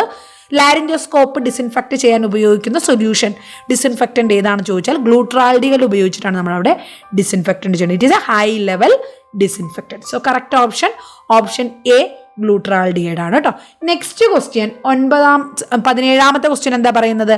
Which among the following is A formal method of social control? Actually എനിക്ക് ഇങ്ങനെ ഈ ഒരു മിക്സ് ചെയ്ത് വരുന്നത് ഇഷ്ടമല്ല, പക്ഷേ എനിക്ക് കിട്ടിയ ക്വസ്റ്റ്യൻ ബി ആയതുകൊണ്ടാണ് ഞാൻ അത് തന്നെ എടുത്തത്. പക്ഷേ എന്തായാലും എക്സാമിന് എല്ലാ രീതിയിലും എല്ലാവരും പല ക്വസ്റ്റ്യൻ പേപ്പേഴ്സ് വെച്ചിട്ടല്ലേ ചെയ്തത്. അപ്പോൾ ആ ഒരു ബിയും സിയും ഡിയും ഒക്കെ ചെയ്തവർക്ക് എന്തായാലും ഡിസ്റ്റർബൻസ് തോന്നിയിട്ടുണ്ടാവും. ഓപ്ഷൻ എ ആണെങ്കിൽ മാത്രമാണ്, ഓപ്ഷൻ എ അല്ല, ക്വസ്റ്റ്യൻ കോഡ് എ ആണെങ്കിൽ മാത്രമാണ് നമുക്ക് ആ ഒരു സബ്ജക്ട്സ് ബേസിസ് ആയിട്ട് ക്വസ്റ്റ്യൻസ് ആ ഓർഡറിൽ വരിക. ഇവിടെ നോക്കുക, which among the following is A formal method of social control? നമ്മുടെ സമൂഹത്തിനെ കൺട്രോൾ ചെയ്യാൻ വേണ്ടിയിട്ടുള്ള ഒരുപാട് മെത്തേഡുകളുണ്ട്. അതിൽ ഫോർമലും ഉണ്ട്, ഇൻഫോർമലും ഉണ്ട്. ഇവിടെ ചോദിക്കുന്നത് ഫോർമൽ മെത്തേഡ് ഏതാണ്? കൊയേഷൻ ആണോ, നോംസ് ഓർ മോർ ആണോ, മൊറാലിറ്റി ആണോ, അതോ കസ്റ്റംസ് ആണോ? അപ്പോൾ എന്തൊക്കെയാണ് പറയാനുള്ളത്? കറക്റ്റ് ഓപ്ഷൻ വന്നു കഴിഞ്ഞാൽ നമ്മുടെ മൊറാലിറ്റിയും നോംസും മോറും കസ്റ്റംസും ഒക്കെ ഇൻഫോർമലാണ്. അപ്പോൾ ഫോർമൽ മെത്തേഡ് എന്ന് പറഞ്ഞു കഴിഞ്ഞാൽ നമ്മുടെ നിയമങ്ങളും അതുപോലെ തന്നെ പോലീസ്, ഇതൊക്കെ എന്താണ്? ഫോർമൽ മെത്തേഡാണ്. ബാക്കി ഇൻഫോർമൽ ആണ് നമ്മുടെ family, religion, customs, folk ways, mores, public opinion, social suggestions, social ideas, leadership, ഇതെല്ലാം ഇൻഫോർമലാണ്. ഫോർമൽ ആവുമ്പോൾ എഡ്യൂക്കേഷൻ, സ്റ്റേറ്റ്, ലോ. അതിൽ വരുന്നതാണ് കൊയേഷൻ എന്ന് പറയുന്നത്. കൊയേഷൻ എന്ന് പറഞ്ഞാൽ ഇതൊരു ഫോർമൽ മെത്തേഡ് ഓഫ് സോഷ്യൽ കൺട്രോളാണ്. അവിടെ എന്ത് ചെയ്യുന്നു? ജനങ്ങൾ കമ്പൾഡ്, അതായത് റൂൾസ്, നമ്മുടെ റൂൾസ് ആൻഡ് റെഗുലേഷൻസും എല്ലാം ഫോളോ ചെയ്യാൻ വേണ്ടി നിയമത്താൽ, ഗവൺമെന്റിനാൽ അവിടെ നിർബന്ധിതരാകുന്നു. അല്ല എങ്കിൽ എന്ത് ചെയ്യുന്നു? പണിഷ്മെന്റ് കിട്ടും എന്നുള്ളൊരിതാണ് കൊയേഷൻ ഉദ്ദേശിക്കുന്നത്. സോ കറക്റ്റ് ഓപ്ഷൻ അവിടെ ഓപ്ഷൻ എ കൊയേഷൻ ആകാനാണ് chance. Okay, correct option A. Next 18ാമത്തെ ക്വസ്റ്റ്യൻ നോക്കാം. Which of the following is a similarity between thematic appreciation test and word association test? നമ്മുടെ സൈക്കോമെട്രിക് ടെസ്റ്റുകൾ, ഒരുപാട് ടെസ്റ്റുകളുണ്ട്. കൊഗ്നിറ്റീവ് പ്രോസസ്സുകളെല്ലാം നമുക്ക് assess ചെയ്യാൻ വേണ്ടി ഒരുപാട് ടെസ്റ്റുകളുണ്ട്. അപ്പോൾ ഇവിടെ ചോദിച്ചിരിക്കുന്നത് തെമാറ്റിക് അപ്രീസിയേഷൻ ടെസ്റ്റും വേർഡ് അസോസിയേഷൻ ടെസ്റ്റും തമ്മിൽ എന്താണ് അവിടെ ഒരു സിമിലാരിറ്റി? രണ്ടും തമ്മിൽ എന്താണ് ആ ഒരു സെയിം ഫീച്ചർ എന്ന് പറയുന്നത്? അപ്പോൾ ഇവിടെ ഓപ്ഷൻസ് പറഞ്ഞിരിക്കുന്നത് both test are examples of learning approach. Learning അപ്രോച്ചിൻ്റെ എക്സാമ്പിൾ ആണ് രണ്ടും. അതായത് ഫോർ സ്റ്റഡിങ് പേഴ്സണാലിറ്റിയെ കുറിച്ച് പഠിക്കാൻ വേണ്ടി ലേണിംഗ് അപ്രോച്ചിൻ്റെ ആണെന്നാണ് പറഞ്ഞിരിക്കുന്നത്. അല്ല. Option B both test are examples of projective personality test. Option C both test were evolved from Minnesota multiphasic personality inventory. അത് മറ്റൊരു ടെസ്റ്റാണ്. മിനസോട്ട മൾട്ടിഫേസിക് പേഴ്സണാലിറ്റി ഇൻവെൻട്രിയിൽ നിന്ന് ഡിറൈവ് ചെയ്തതാണോ ഇത് രണ്ടും? Both test were evolved from social learning theory ആണോ? So correct option വരുന്നത് ഇത് രണ്ടും, തെമാറ്റിക് അപ്രീസിയേഷൻ ടെസ്റ്റും വേർഡ് അസോസിയേഷൻ ടെസ്റ്റും എന്ന് പറയുന്നത് രണ്ട് പ്രൊജക്റ്റീവ് ടെസ്റ്റുകളാണ്, പ്രൊജക്റ്റീവ് പേഴ്സണാലിറ്റി ടെസ്റ്റുകളാണ്. Both are examples of projective personality test. ഒന്നിൽ നമ്മൾ പിക്ചേഴ്സ് കൊടുക്കുന്നു, ഒന്നിൽ കുറേ വേർഡ്സ് പറയുന്നു. അത് എന്ത് ചെയ്യുന്നു? അതനുസരിച്ച് ഒന്ന് തെമാറ്റിക് അപ്രീസിയേഷൻ ടെസ്റ്റ് ആകുമ്പോൾ പിക്ചേഴ്സ് കൊടുത്തിട്ട് അതനുസരിച്ച് ഒരു സ്റ്റോറി ആ ഒരു പേഷ്യൻ്റ് ക്രിയേറ്റ് ചെയ്യുന്നു. വേർഡ് അസോസിയേഷൻ ടെസ്റ്റ് ആകുമ്പോൾ നമ്മൾ കുറേ വാക്കുകൾ പറയുന്നു, അതിനെക്കുറിച്ച് ആ പേഷ്യൻ്റ് സംസാരിക്കുന്നു. അപ്പോൾ ആ സംസാരിക്കുന്ന കഥയിലൂടെയും വാക്കുകളിലൂടെ സംസാരത്തിലൂടെ നമുക്ക് ആ പേഷ്യൻ്റെ മനസ്സിൽ എന്താണ് എന്ന് നമുക്ക് മനസ്സിലാക്കിയെടുക്കാൻ, അവരുടെ പേഴ്സണാലിറ്റിയെക്കുറിച്ച് നമുക്ക് മനസ്സിലാക്കിയെടുക്കാൻ പറ്റും. ഇതാണ്. So correct option option B ആണ് വരുന്നത് കേട്ടോ. നെക്സ്റ്റ് 19ാമത്തെ question. Which is the recommended transport medium for vibrio കോളറിംഗ്? അപ്പോൾ കൃത്യമായിട്ട് മൈക്രോബയോളജിയിൽ മൈക്രോ ഓർഗാനിസത്തിൽ നിന്ന് മിനിമം 1-2 ക്വസ്റ്റ്യൻസ് എപ്പോഴും ചോദിക്കും. അവിടെ ചോദിക്കുന്നത് കൂടുതലും വൈറസിൻ്റെയും ബാക്ടീരിയയും ക്യാരക്ടറിസ്റ്റിക്സിനെ കുറിച്ചോ അല്ലെങ്കിൽ അവയുണ്ടാക്കുന്ന ഡിസീസസിനെ കുറിച്ചോ അല്ലെങ്കിൽ അവയുടെ കൾച്ചർ മീഡിയത്തിനെ കുറിച്ചോ തന്നെയാണ്. ഇല്ലെങ്കിൽ ഇമ്മ്യൂണിറ്റി, ഈ ഒരു ടോപ്പിക്കിൽ നിന്നാണ് കൂടുതൽ ക്വസ്റ്റ്യൻസ് വരാറുള്ളത്. അപ്പോൾ ഇവിടെ വിബ്രിയോ കോളറെ പരത്തുന്ന വിബ്രിയോ കോളറ എന്നുള്ള മൈക്രോ ഓർഗാനിസത്തിന് കൾച്ചർ മീഡിയത്തിൽ അതിൻ്റെ ട്രാൻസ്പോർട്ട് മീഡിയം ഏതെന്നാണ് ചോദിച്ചത്. മെക്കൺകി അഗർ ആണോ, പൈക്സ് മീഡിയം ആണോ, സാച്ചസ് ബഫേർഡ് ഗ്ലിസറോൾ സലൈൻ ആണോ, കാരി ബ്ലെയർ മീഡിയം ആണോ? സോ ഇവിടെ കറക്റ്റ് ഓപ്ഷൻ വരുന്നത് കാരി ബ്ലെയർ മീഡിയം തന്നെയാണ്, ഓപ്ഷൻ ഡി. അതായത് നമ്മുടെ ഈ ഒരു വിബ്രിയോ കോളറയുടെ നോർമൽ ഓർഡിനറി മീഡിയാസ് ഏതൊക്കെയാണെന്ന് ചോദിച്ചാൽ നിങ്ങൾക്ക് അറിയാം. ന്യൂട്രിയൻ്റ് അഗറുണ്ട്, മെക്കൺകി അഗറുണ്ട്, ബ്ലഡ് അഗറുണ്ട്, പെപ്റ്റോൺ വാട്ടർ ഉണ്ട്, ജെലാറ്റിൻ സ്റ്റാബ് കൾച്ചർ ഉണ്ട്. ഇതെല്ലാം നമ്മുടെ കൾച്ചർ മീഡിയകളാണ്. ഇത് പോയിട്ട് സ്പെഷ്യൽ മീഡിയകളുണ്ട്. അതിൽ ഒന്ന് വരുന്നത് ട്രാൻസ്പോർട്ട് അല്ലെങ്കിൽ ഹോൾഡിംഗ് മീഡിയ, പിന്നെ മറ്റൊന്ന് എൻറിച്ച്മെൻറ്റ് മീഡിയ എന്ന് പറഞ്ഞിട്ട് അല്ലെങ്കിൽ പ്ലേറ്റിംഗ് മീഡിയ ഉണ്ട്. അപ്പോൾ അതിൽ ട്രാൻസ്പോർട്ട് അല്ലെങ്കിൽ ഹോൾഡിംഗ് മീഡിയയിൽ വരുന്ന പ്രധാനമായിട്ടുള്ള 2 മീഡിയമാണ് VR മീഡിയം, അതായത് വെങ്കട്രാമൻ രാമകൃഷ്ണൻ മീഡിയം, പിന്നെ ഉള്ളത് കാരി ബ്ലെയർ മീഡിയം. അപ്പോൾ ഇതിൽ ഓപ്ഷനിൽ നമുക്ക് കിട്ടിയത് ഏതാണ്? കാരി ബ്ലെയർ മീഡിയമാണ്. സോ കറക്റ്റ് ഓപ്ഷൻ അതുകൊണ്ട് ഡി ആണ് വരുന്നത്. അപ്പോൾ അറ്റ്ലീസ്റ്റ് ഈ ഒരു മീഡിയം എങ്കിലും നമ്മൾ ഇനിയുള്ള എക്സാമിന് നോക്കുമ്പോൾ ഓരോ മൈക്രോ ഓർഗാനിസത്തിൻ്റെ കൾച്ചർ മീഡിയംസ് നമ്മൾ പ്രധാനമായും നോട്ട് ചെയ്ത് തന്നെ പഠിക്കുക. Okay, next question. Andulant fever is commonly transmitted by all of the following routes except. അതായത് എന്താണ് ഈ അൻഡുലന്റ് ഫീവർ എന്ന് പറയുന്നത്? അതായത് ഈ അൻഡുലന്റ് ഫീവർ എന്ന് പറഞ്ഞാൽ it is another name for brucellosis. നമ്മൾ ബ്രൂസലോസിസ് കേട്ടിട്ടുണ്ടാവും അല്ലേ? അതിന് പറയുന്ന മറ്റൊരു പേരാണ് അൻഡുലന്റ് ഫീവർ എന്ന് പറയുന്നത്. അപ്പോൾ ഈ ഒരു അൻഡുലന്റ് ഫീവർ അല്ലെങ്കിൽ ബ്രൂസലോസിസ് ഏത് റൂട്ട് വഴിയാണ് ട്രാൻസ്മിറ്റ് ചെയ്യുന്നത് അല്ലാത്തത്? അതായത് സാധാരണ ഇത് ട്രാൻസ്മിറ്റ് ചെയ്യുന്നത് റൂട്ടുകൾ നമുക്കറിയാം. അതിൽ വരാത്ത ഒരു ഓപ്ഷൻ ഏതാണെന്നാണ് ചോദിച്ചിരിക്കുന്നത്. Option A person to person ആണോ, option B through the placenta of animals ആണോ? ഓപ്ഷൻ സി എയറോസോൾ ട്രാൻസ്മിഷൻ ആണോ? Option D eating uncooked food ആണോ? സോ ഇവിടെ കറക്റ്റ് ഓപ്ഷൻ വരുന്ന option A, person to person ആണ്. കാരണം ഈ ബ്രൂസലോസിസ് എന്ന് പറയുന്നത് സൂണോട്ടിക് ഡിസീസ് ആണ് അല്ലെ. അതായത് അനിമലിൽ നിന്നും ഹ്യൂമനിലോട്ട്, it is transmitted to humans from animals. അതുകൊണ്ട് തന്നെ അതിൻ്റെ ഒരു പാറ്റേൺ അനുസരിച്ച്, ഫീവർ പാറ്റേൺ അനുസരിച്ചിട്ടാണ് അതിൻ്റെ എന്ത് പേര് വന്നിരിക്കുന്നത്? അൺഡുലേറ്റിംഗ് അല്ലെങ്കിൽ അൺഡുലന്റ് ഫീവർ എന്ന് പറയുന്നത്. ഓക്കെ, അപ്പോൾ അത് മനസ്സിലായി. Correct option option A, person to person. ഒരു വ്യക്തിയിൽ നിന്നും മറ്റൊരു വ്യക്തിയിലോട്ട് പോകത്തില്ല, പകരം അനിമൽസിൽ നിന്നും അനിമൽ പ്രോഡക്റ്റുകളിൽ നിന്നുമാണ് മനുഷ്യർ ഇത് ഇൻഫെക്റ്റഡ് ആകുന്നത്. നെക്സ്റ്റ് 21ാമത്തെ question, a life threatening complication of immobility. Patient ചലിക്കാത്തത് കൊണ്ട് അല്ലെങ്കിൽ മൊബിലൈസ് ചെയ്യാത്തത് കൊണ്ട് ഉണ്ടാകുന്ന ഒരു കോംപ്ലിക്കേഷൻ. അങ്ങനെ അതിൽ പലതരത്തിലുള്ള കോംപ്ലിക്കേഷൻ ഉണ്ടാകാറുണ്ട്. എന്നാൽ ഇവിടെ ചോദിച്ചിരിക്കുന്നത് ലൈഫ് ത്രെട്ടനിങ് ആയിട്ടുള്ളൊരു കോംപ്ലിക്കേഷൻ ഇല്ല, ഇമ്മൊബിലിറ്റിയിൽ ഉണ്ടാകുന്ന ലൈഫ് ത്രെട്ടനിങ് ആയിട്ടുള്ള കോംപ്ലിക്കേഷൻ ഏതാണ്? കറക്റ്റ് ഓപ്ഷൻ ഏതാണ് വരുന്നത് നോക്കാം. ഓപ്ഷൻ എ പൾമണറി എംബോളിസം ആണോ? ഓപ്ഷൻ ബി പൾമണറി എഡിമയാണോ? Option C gastro intestinal bleeding ആണോ? Option D urinary tract infection ആണോ? അപ്പം നമുക്ക് യൂറിനറി ട്രാക്ട് ഇൻഫെക്ഷൻ നമുക്ക് അവിടെ അവോയ്ഡ് ചെയ്യാം. അതുപോലെ പൾമണറി എഡിമയെ അവിടെ അവോയ്ഡ് ചെയ്യാം. കാരണം ഇമ്മൊബിലൈസേഷൻ കാരണം അവിടെ പൾമണറി എഡിമ അത് ഉണ്ടാകാൻ ചാൻസ് ഇല്ല. അതുപോലെ ഗ്യാസ്ട്രോ ഇൻറ്റസ്റ്റൈനൽ ബ്ലീഡിങ്ങും നമുക്ക് ഉണ്ടാകും. പക്ഷേ എന്നാൽ നമ്മൾ പൾമണറി എംബോളിസത്തിൻ്റെ അത്രയും ഒരു സിവിയാരിറ്റി അവിടെ വരുന്നില്ല. അത് പ്രൊഫ്യൂസ് ആകുമ്പോഴാണ് അത്രയും ഒരു ബ്ലീഡിങ്ങും അനീമിക് ആകാനും അല്ലെങ്കിൽ സർക്കുലേറ്ററി ഓവർ എന്താ പറയുക ഫ്ലൂയിഡ് വോളിയം ഡെഫിസിറ്റ് ഒക്കെ ഉണ്ടാകാനൊക്കെ ചാൻസ് ഉള്ളത്. പക്ഷേ ഇവിടെ അല്ലാതെ ഡയറക്റ്റ് ആയിട്ട് തന്നെ ലൈഫ് ത്രെട്ടനിങ് ആയിട്ടുള്ള കോംപ്ലിക്കേഷൻ എന്ന് പറയുന്നത് പൾമണറി എംബോളിസം ആണ്. So correct option option A ആണ്. Next one, which cranial nerve is evaluated by asking the patient to smile, frown and raise and lower the eyebrows? ചിരിക്കാനും ഫ്രൗൺ ചെയ്യാനും eyebrows ഉയർത്താനും താഴ്ത്താനും ഒക്കെ പറഞ്ഞ് നമ്മൾ ഏത് നെർവാണ് ക്രാനിയൽ നെർവ് അസസ്മെന്റിൽ നടത്തുന്നത് അല്ലെ. ക്രാനിയൽ നെർവ്സ് എല്ലാം എത്ര ക്രാനിയൽ നെർവ്സ് ഉണ്ട്?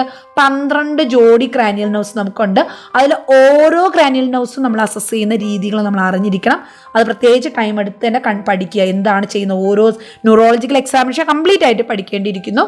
അതിൽ ഏറ്റവും പ്രധാനമായിട്ട് ക്രാനിയൽ അസസ്മെന്റ് പഠിക്കുക. അപ്പോൾ അതിൽ ഫേഷ്യൽ നെർവിനാണ് ഇവിടെ തന്നിരിക്കുന്ന ഓപ്ഷൻസ്. ട്രൈജെമിനൽ, ഒക്കുലോമോട്ടോർ, ഫേഷ്യൽ, ഹൈപ്പോഗ്ലോസലാണ്. ഇതിൽ കറക്റ്റ് ഓപ്ഷൻ വരുന്ന ഓപ്ഷൻ സി ഫേഷ്യൽ ആണ്. 7ാമത്തെ cranial nerve, 7th cranial nerve എന്നറിയപ്പെടുന്ന ഫേഷ്യൽ നെർവ് നോർമൽ ആണോ അല്ലെങ്കിൽ അതിന് എന്തെങ്കിലും പ്രോബ്ലംസ് ഉണ്ടോ എന്നറിയാനാണ് പേഷ്യൻറ്റിനോട് എന്ത് ചെയ്യുന്നത്? സ്മൈൽ ചെയ്യാനും ഐബ്രോസ് റേസ് ചെയ്യാനും ഫ്രൗൺ ചെയ്യാനും അതുപോലെ ചീക്ക് നമ്മുടെ കവിളുകൾ പഫ് ചെയ്യാനും ഇങ്ങനെ വീർപ്പിച്ച് വെക്കാനും കണ്ണുകൾ ടൈറ്റായിട്ട് ക്ലോസ് ചെയ്യാനും ഒക്കെ അതുപോലെ മണം തിരിച്ചറിയാനും ഒക്കെ നമ്മൾ പറയുന്നത് ഈ ഫേഷ്യൽ നെർവ് ശരിയായിട്ട് ഫങ്ഷൻ ചെയ്യുന്നുണ്ടോ എന്ന് അറിയാൻ വേണ്ടി ആണ്. So correct option option C ആണ്. നെക്സ്റ്റ് 23 വരുന്നത്, how many drops per minute are to be administered for 15 ml per hour IV infusion with drop factor 20 drop per ml. അപ്പോൾ ഇവിടെ ഓപ്ഷൻസ് കൊടുത്തിരിക്കുന്നത് 20, 15, 3, 5 നമുക്കുള്ളത്. നമുക്ക് ക്വസ്റ്റ്യനിൽ നിന്ന് ഡ്രോപ്പ് ഫാക്ടർ ആണ്, എത്ര ഡ്രോപ്സ് പെർ മിനിറ്റ് എന്നാണ് കണ്ടുപിടിക്കേണ്ടത്. ഡ്രോപ്സ് പെർ മിനിറ്റ് ആണ് കണ്ടുപിടിക്കേണ്ടത്. അപ്പം നമുക്ക് കൊടുക്കേണ്ട എമൗണ്ട് എത്രയാണോ വോളിയം ബൈ മിനിറ്റിൽ സമയം. 1 അവറിൽ 15 ml ആണ് അല്ലേ. അപ്പോൾ 1 അവർ എന്ന് പറയുമ്പോൾ 60 മിനിറ്റ് ആണ്. അതിന് ഡ്രോപ്പ് ഫാക്ടർ എന്ന് പറയുന്നത് 20 ആണെന്ന് തന്നിട്ടുണ്ട്. അപ്പോൾ ഇത് കാൽക്കുലേറ്റ് ചെയ്യുമ്പോൾ എത്രയാണോ കിട്ടുന്നത് അതാണ് ആൻസർ. കറക്റ്റ് ഓപ്ഷൻ വരുമ്പോൾ ഇവിടെ 5 എന്ന് കിട്ടും. കറക്റ്റ് ഓപ്ഷൻ വരുന്നത് കറക്റ്റ് ഓപ്ഷൻ ഓപ്ഷൻ ഡി 5 ആണ് കേട്ടോ. അപ്പോൾ 23യുടെ ആൻസർ ഏതാണ്? 5 ആണ്. Next 24th question, what nursing action prevent the transmission of pulmonary tuberculosis? അറിയാം നമുക്ക് ട്യൂബർക്ലോസിസ് പല ടൈപ്പ് ഉണ്ട്. അതിൽ പ്രധാനമായിട്ട് അത് എഫക്ട് ചെയ്യുന്ന ലങ്സിനെയാണ്. അപ്പോഴാണ് നമ്മൾ അതിനെ പൾമണറി ട്യൂബർക്ലോസിസ് എന്ന് പറയുന്നത്. ഇത് പരത്തുന്നത് മൈക്കോബാക്ടീരിയൻ ട്യൂബർക്ലേ എന്ന് പറയുന്ന ബാക്ടീരിയ ആണെന്ന് നമുക്കറിയാം. ഇത് പടരുന്നത് ത്രൂ എയർ അല്ലെങ്കിൽ റെസ്പിറേറ്ററി റൂട്ട് ഡ്രോപ്ലെറ്റ് ഇൻഫെക്ഷനിലൂടെയാണ്. അപ്പോൾ നമുക്ക് ഈ ഒരു പൾമണറി ട്യൂബർക്ലോസിസ് തടയാൻ വേണ്ടി അല്ലെങ്കിൽ ട്രാൻസ്മിഷൻ തടയാൻ വേണ്ടി പ്രധാനമായിട്ടുള്ള നഴ്സിംഗ് ആക്ഷൻ എന്താണ്? Wear a mask when exiting the room, റൂമിന് പുറത്തു പോകുമ്പോൾ മാസ്ക് ധരിക്കുക. Wash the hands after leaving the room പുറത്തു പോകുമ്പോൾ ഉടനെ നമ്മൾ കൈ കഴുകുക. After have the client wear a mask from admission, admission ആയ അന്ന് മുതൽ അപ്പം മുതൽ പേഷ്യൻ്റ് മാസ്ക് ധരിക്കുക. അതുപോലെ stock the supply cart at each shift. ആവശ്യത്തിന് വേണ്ട സാധനങ്ങളുടെ സപ്ലൈ കാർട്ട് എല്ലാ ഷിഫ്റ്റിലും സ്റ്റോക്ക് ചെയ്ത് വെക്കുക. അതാണ്. അപ്പോൾ ഇതിലേതാണ് നമ്മുടെ ട്യൂബർക്ലോസിസ് പ്രിവെൻറ്റ് ചെയ്യാൻ ഏറ്റവും സ്യൂട്ടബിൾ ആയിട്ട് പ്രൈമറി ആക്ഷൻ എന്ന് പറയാനുള്ളത്? അതായത് ഇതിൻ്റെ സോഴ്സ് എന്ന് പറയുന്ന പേഷ്യൻ്റാണ്. അപ്പോൾ പേഷ്യൻറ്റിൽ നിന്നും ഈ അണുക്കൾ പുറത്തോട്ട് വരുന്നത് തടയുകയാണ് വേണ്ടത്. അപ്പോൾ അതിനുവേണ്ടി പേഷ്യൻറ്റിനോട് നമ്മൾ ആദ്യമേ മാസ്ക് ധരിക്കാൻ പറയും. ഇപ്പോൾ ഇത് മാത്രം പോരാ, ബാക്കിയുമുള്ള പ്രിക്കോഷൻസ് ചെയ്യാനുണ്ട്. ഹാൻഡ് വാഷിങ്ങും നമ്മുടെ മാസ്ക് ധരിക്കലും ഒക്കെ ഉണ്ട്, കോൺടാക്ട് പ്രിക്കോഷൻസ് ഒക്കെ എടുക്കേണ്ടതുണ്ട്. എന്നാൽ പോലും ഏറ്റവും പ്രധാനം എന്ത് ചെയ്യുക? ഫസ്റ്റ് നമ്മുടെ ഇതിൻ്റെ കറക്റ്റ് ഓപ്ഷൻ എന്ന് പറയുന്നത് option C, have the client wear a mask from admission എന്നുള്ളത് തന്നെയാണ്. നെക്സ്റ്റ് 25th ക്വസ്റ്റ്യൻ പറയുന്നത്, which of the following indicates proper use of a triangle arm sling?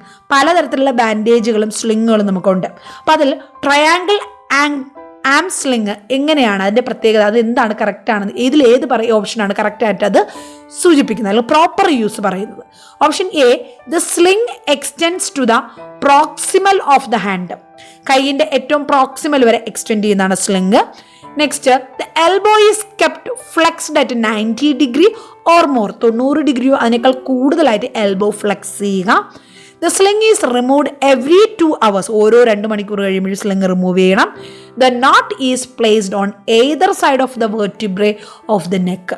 ഏത് സൈഡിൽ വേണമെങ്കിലും അതിൻ്റെ കെട്ട്, നമ്മുടെ ആ ഒരു ടൈ നോട്ട് നമുക്ക് പ്ലേസ് ചെയ്യാം. കറക്റ്റ് ഓപ്ഷൻ പറഞ്ഞു കഴിഞ്ഞാൽ ഓപ്ഷൻ ബി ആണ്. The elbow is kept flexed at 90 degree. Elbow ഇങ്ങനെ ഫ്ലെക്സ് ചെയ്യുന്നത് 90 ഡിഗ്രിയോ അല്ലെങ്കിൽ അതിൽ കൂടുതലോ ആയിരിക്കണം. എന്നാൽ മാത്രമേ നമ്മുടെ ഈ ഒരു കറക്റ്റ് ട്രയാങ്കിൾ ആം സ്ലിം ആകത്തുള്ളൂ. So correct option option B ആണ്. Next 26th question, what finding on physical examination of a patient is a possible indicator of malnutrition? Physical examination നമ്മൾ പഠിച്ചിട്ടുണ്ട്, ഡീറ്റെയിൽ ആയിട്ട് പഠിച്ച കാര്യങ്ങളാണ് അല്ലേ. ഫിസിക്കൽ എക്സാമിനേഷനിൽ മാൾ ന്യൂട്രീഷൻ സൂചിപ്പിക്കുന്ന എന്ത് ഫൈൻഡിംഗ് ആണ് നിങ്ങൾ ഇതിൽ കാണുന്നത്? Option A, spoon shaped nail ആണോ? Option B, nails curve around the finger tips ആണോ? Option C, pinkish red oral mucus membrane ആണോ? Option D, thick dry skin and dry hair ആണോ? Correct option, easy question, frequently asked question, spoon shaped nail in iron deficiency anaemia. Iron deficiency അനീമിയുള്ള ആൾക്കാരിൽ spoon shaped nail കാണാറുണ്ട്. ഇതെന്താണ് indicate ചെയ്യുന്നത്? One of the type of malnutrition ആണ്. So correct option option A. Next 27th question, what is the compression ventilation ratio in adult basic life support? Option A 30:1 ആണോ? Option B 30:2 ആണോ? Option C 15:1 ആണോ? Option D 15:2 ആണോ? Correct option option B 30:2 ആണ്. Next, what is the GCS Glasgow coma scale score if a patient is opening eyes to call? അതായത് സ്പീച്ചിന് കണ്ണു തുറക്കുന്നു. സ്പീച്ചിന് കണ്ണു തുറക്കുന്നു പറഞ്ഞാൽ E3 ആണ്. നെക്സ്റ്റ് എന്താ പറയുക? ലോക്കലൈസസ് പെയിൻ, അതായത് പെയിന് മാത്രം മൂവ് ചെയ്യുന്നു. So M5. Next, and confused, അതായത് അവിടെ ഫുൾ ഓറിയന്റേഷൻ ഇല്ല.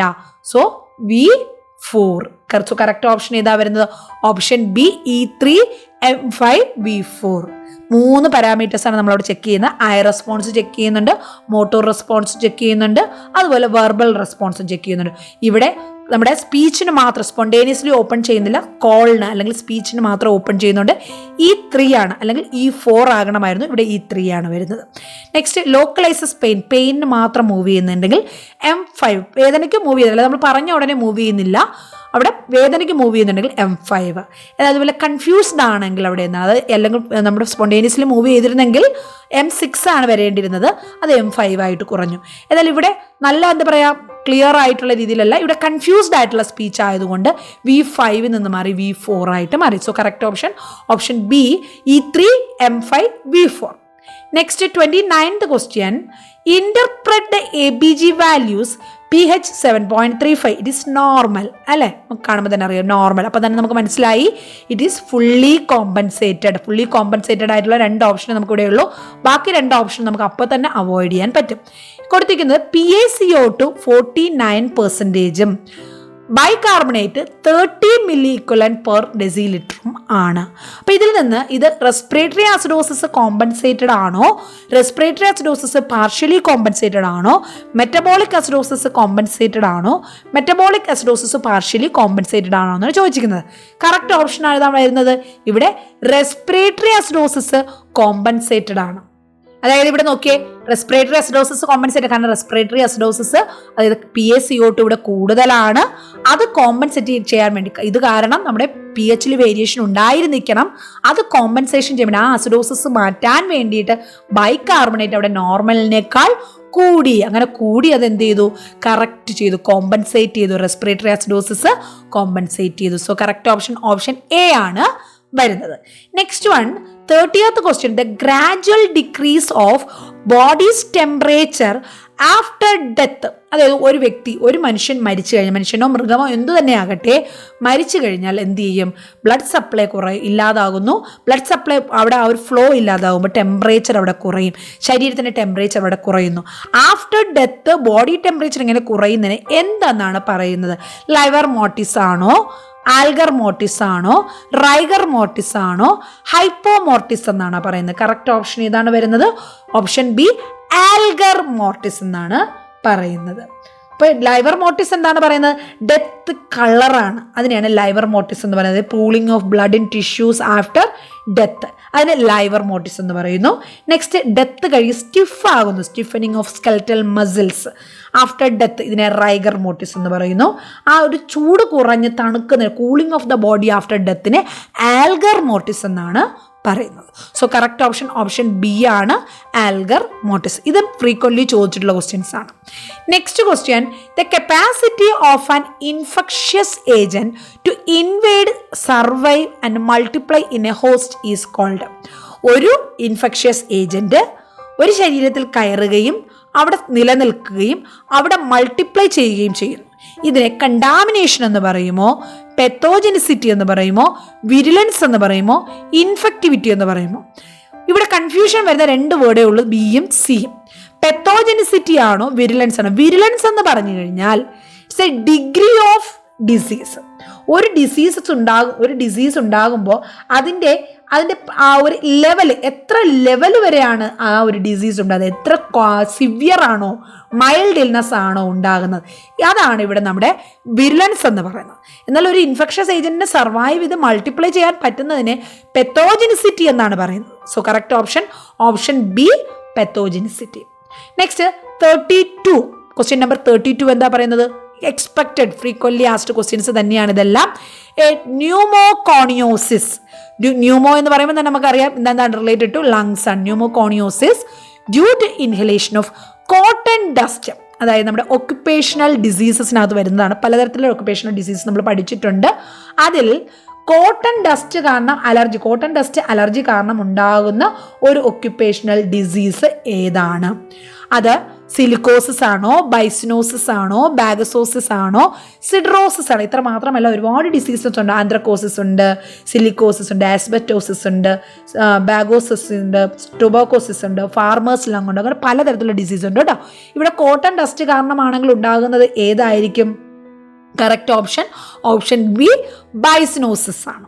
കോട്ടൺ ഡസ്റ്റ് കാരണം. കോൾ ഡസ്റ്റ് ആണെങ്കിൽ ആന്ത്രക്കോസിസ് ആണ്, സിലിക്ക ആണെങ്കിൽ സിലിക്കോസിസ് ആണ്, ആസ്ബറ്റോസ് കാരണമാണെങ്കിൽ ആസ്ബറ്റോസിസ് എന്ന് പറയുന്നു, അയൺ കാരണമാണെങ്കിൽ സിഡ്രോസിസ് എന്ന് പറയുന്നു, ഷുഗർ കെയിൻ ഫൈബർ കാരണമാണെങ്കിൽ ബാഗോസോസിസ് എന്ന് പറയുന്നു, അതുപോലെ ഹേ അല്ലെങ്കിൽ ഗ്രെയിൻ ഡസ്റ്റ് കാരണമാണെങ്കിൽ ഫാർമേഴ്സ് ലങ് എന്ന് പറയും. അങ്ങനെ പലതരത്തിലുള്ള ഡിസീസ് ഉണ്ട്. ഇതെല്ലാം ഒന്ന് നോക്കി വെക്കുക, ഇനിയുള്ള എക്സാംസിന് അത് യൂസ്ഫുൾ ആകും.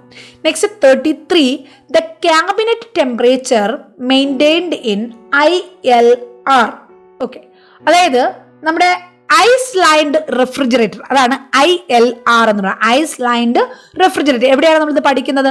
നമ്മുടെ വാക്സിനേഷൻ അല്ലെങ്കിൽ കോൾഡ് ചെയിനിലാണ് നമ്മൾ ഈ ഒരു റെഫ്രിജറേറ്ററെ കുറിച്ച് പഠിക്കുന്നത്. നമ്മുടെ ഉള്ള വാക്സിൻസ് ഉണ്ടാക്കുന്ന സ്ഥലത്ത് നിന്ന് എവിടെയാണോ വാക്സിൻസ് കൊടുക്കുന്നത്, ഏത് കുഞ്ഞിനാണോ കൊടുക്കുന്നത് അല്ലെങ്കിൽ ഏത് ആൾക്കാണോ അത് നമ്മൾ അഡ്മിനിസ്റ്റർ ചെയ്യുന്നത്, അതുവരെയും അതിൻ്റെ പൊട്ടൻസി നഷ്ടപ്പെടാതെ കറക്റ്റ് ടെമ്പറേച്ചറിൽ അതിനെ മെയിൻറ്റെയിൻ ചെയ്ത് ട്രാൻസ്പോർട്ട് ചെയ്ത് സ്റ്റോറേജ് ചെയ്യുന്നതിനെയാണ്, അതിന് വേണ്ടിയിട്ടാണ് നമ്മൾ ഈ ഒരു കോൾഡ് ചെയിൻ മെക്കാനിസം യൂസ് ചെയ്യുന്നത്. അവിടെ നമ്മൾ യൂസ് ചെയ്യുന്നതാണ് ice lined refrigerators.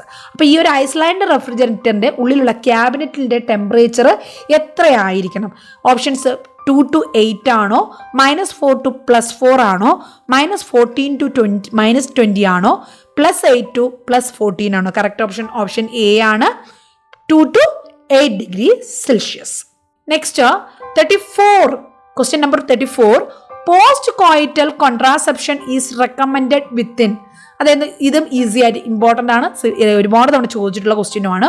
Post coital contraception എന്ന് പറഞ്ഞാൽ എന്താണ്?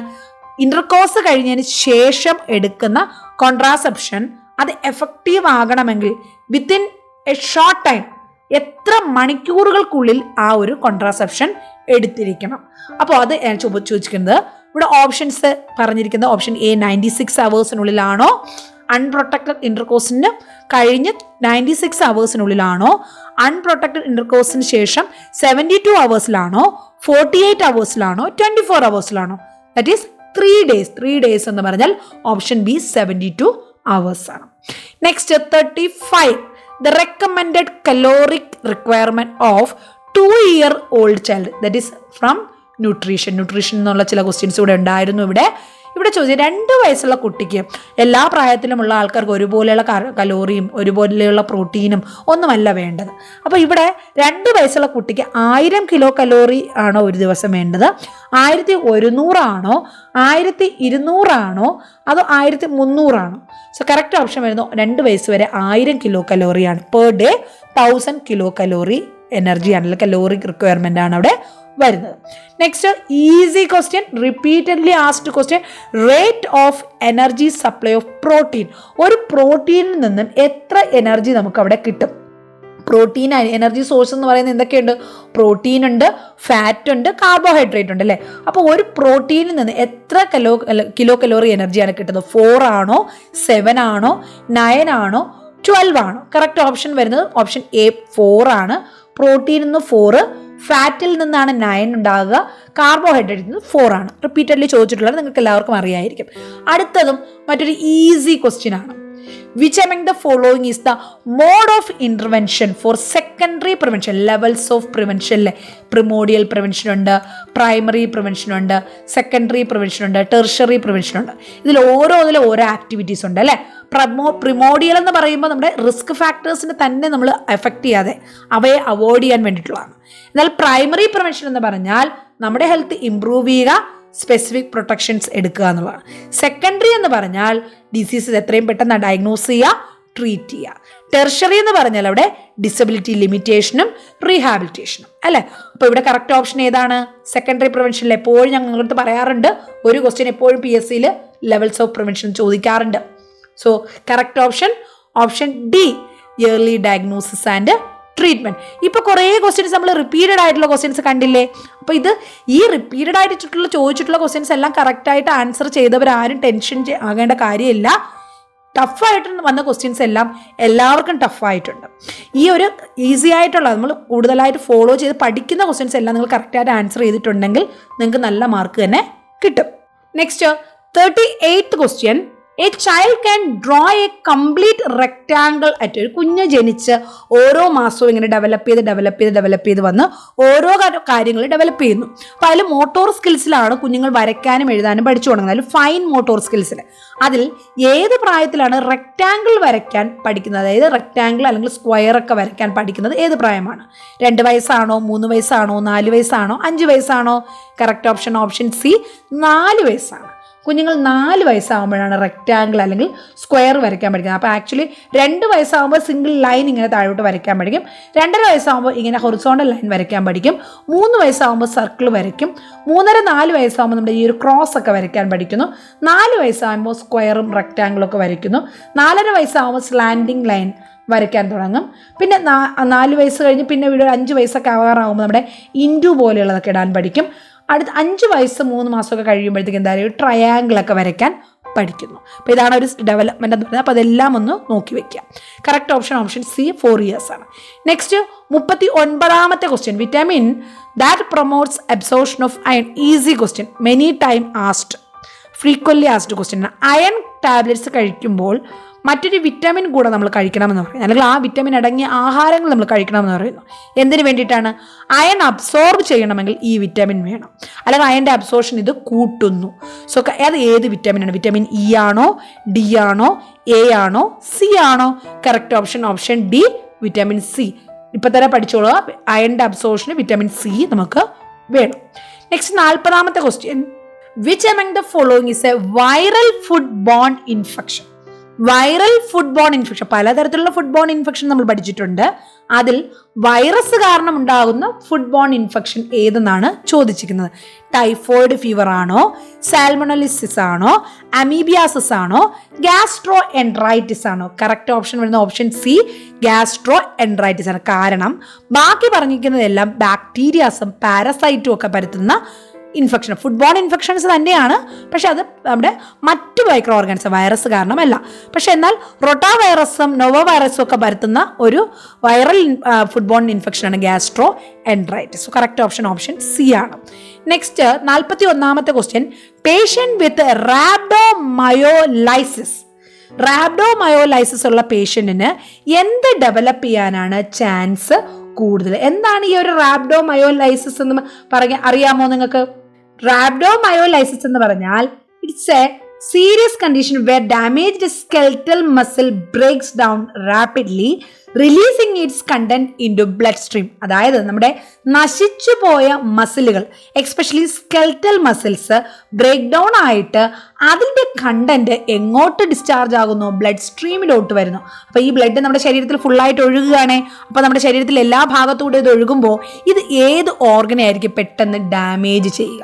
ഓപ്ഷൻസ് ഏതൊക്കെയാണ് ഉള്ളത്? അക്യൂട്ട് കൊറോണറി സിൻഡ്രോം ആണോ, അക്യൂട്ട് കിഡ്നി ഇഞ്ചുറി ആണോ, option C fulminant hepatic failure ആണോ, option D fat embolism syndrome ആണോ? Correct option B, acute kidney injury. കാരണം മസിൽസ് ഡാമേജ് ചെയ്ത് അതിൽ നിന്നുള്ള പ്രോട്ടീൻസ് നമ്മുടെ ബ്ലഡിലോട്ട് എത്തുകയും ആ ബ്ലഡ് കിഡ്നിയിലോട്ട് എത്തുകയും ചെയ്യുമ്പോൾ അവിടെ ഗ്ലോമർലെസ്സിൽ ഇത് നാശം ചെയ്യും, അല്ലെങ്കിൽ പ്രോട്ടീൻസ് അവിടെ ഡാമേജ് ചെയ്യും. അങ്ങനെ കിഡ്നി ഫെയിലിയർ ഉണ്ടാകാൻ അല്ലെങ്കിൽ അക്യൂട്ട് കിഡ്നി ഇഞ്ചുറി ഉണ്ടാകാൻ ചാൻസ് ഉണ്ട്. സോ കറക്റ്റ് ഓപ്ഷൻ ബി ആണ്. നെക്സ്റ്റ് ക്വസ്റ്റ്യൻ 42ാമത്തെ ക്വസ്റ്റ്യൻ, ആൽബിട്രോൾ എന്താണ്? It's A drug. അത് ഏത് ക്ലാസിഫിക്കേഷൻ ആണ്? റെസ്പിറേറ്ററി ഡ്രഗ് ആണെന്ന് നമുക്കറിയാം. പലയിടത്തും നമ്മൾ റെസ്പിറേറ്ററി കണ്ടീഷൻസ് പഠിച്ചപ്പോൾ അവിടെ പഠിച്ചിട്ടുണ്ട് ആൽബിട്രോൾ എന്ന് പറയുന്നത്. ആൽബിട്രോൾ ബ്രോങ്കോ ഡയലേറ്റർ ആണോ, മ്യൂക്കോലൈറ്റിക് ആണോ, കോർട്ടിക്കോസ്റ്റിറോയിഡ് ആണോ, വാസോ ഡയലേറ്റർ ആണോ? കറക്റ്റ് ഓപ്ഷൻ ബ്രോങ്കോ ഡയലേറ്റർ ആണ്. നമ്മുടെ ആസ്മ പേഷ്യൻസിനൊക്കെ അല്ലെങ്കിൽ കൺസ്ട്രക്ഷൻ എയർവേ നാരോഡ് ആയിട്ടുള്ള പേഷ്യൻസ് ബ്രോങ്കസ് ഡയലേറ്റ് ചെയ്യാൻ വേണ്ടി കൊടുക്കുന്ന ഡ്രഗാണ് ആൽബിട്രോൾ എന്ന് പറയുന്നത്. Next question 43. ഞാൻ പെട്ടെന്ന് പറഞ്ഞു പോകുകയാണ്. ഓപ്ഷൻസ് അല്ലെങ്കിൽ നമുക്ക് തീരത്തില്ല, ഇപ്പം തന്നെ നമ്മൾ പകുതി ആകുന്നതേ ഉള്ളൂ. 43, swaged needles are suture needles. Swaged needles എന്ന് പറഞ്ഞാൽ ഒരു തരം സ്യൂച്ചർ നീഡിൽസ് ആണ്. പക്ഷെ അതിൻ്റെ പ്രത്യേകത എന്താണ്? വിത്ത് ഒബ്ലോങ് ഐ ആണോ, വിത്ത് സ്പ്ലിറ്റ് ഐ ആണോ, വിത്തൗട്ട് ഐ ആണോ, വിത്ത് സ്പ്രിംഗ് ഐ ആണോ? കറക്റ്റ് ഓപ്ഷൻ വിത്തൗട്ട് ഐ ആണ്.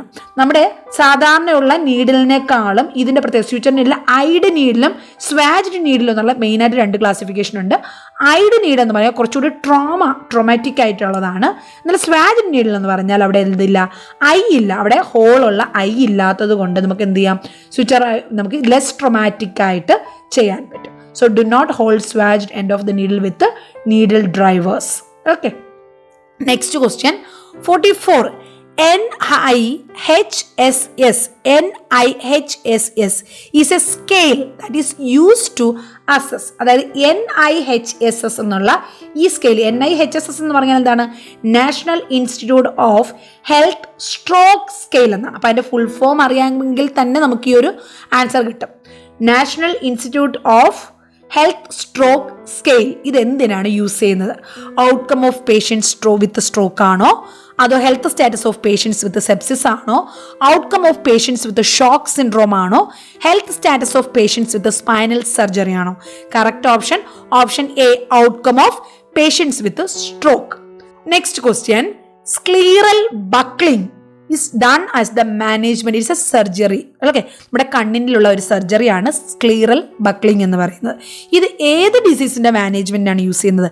റെറ്റിനൽ ഡിറ്റാച്ച്മെന്റിനാണോ, അതോ സ്ട്രാബിസ്മസിനാണോ, ഗ്ലോക്കോമയ്ക്കാണോ, ആസ്റ്റിഗ്മാറ്റിസത്തിനാണോ? Correct option option A.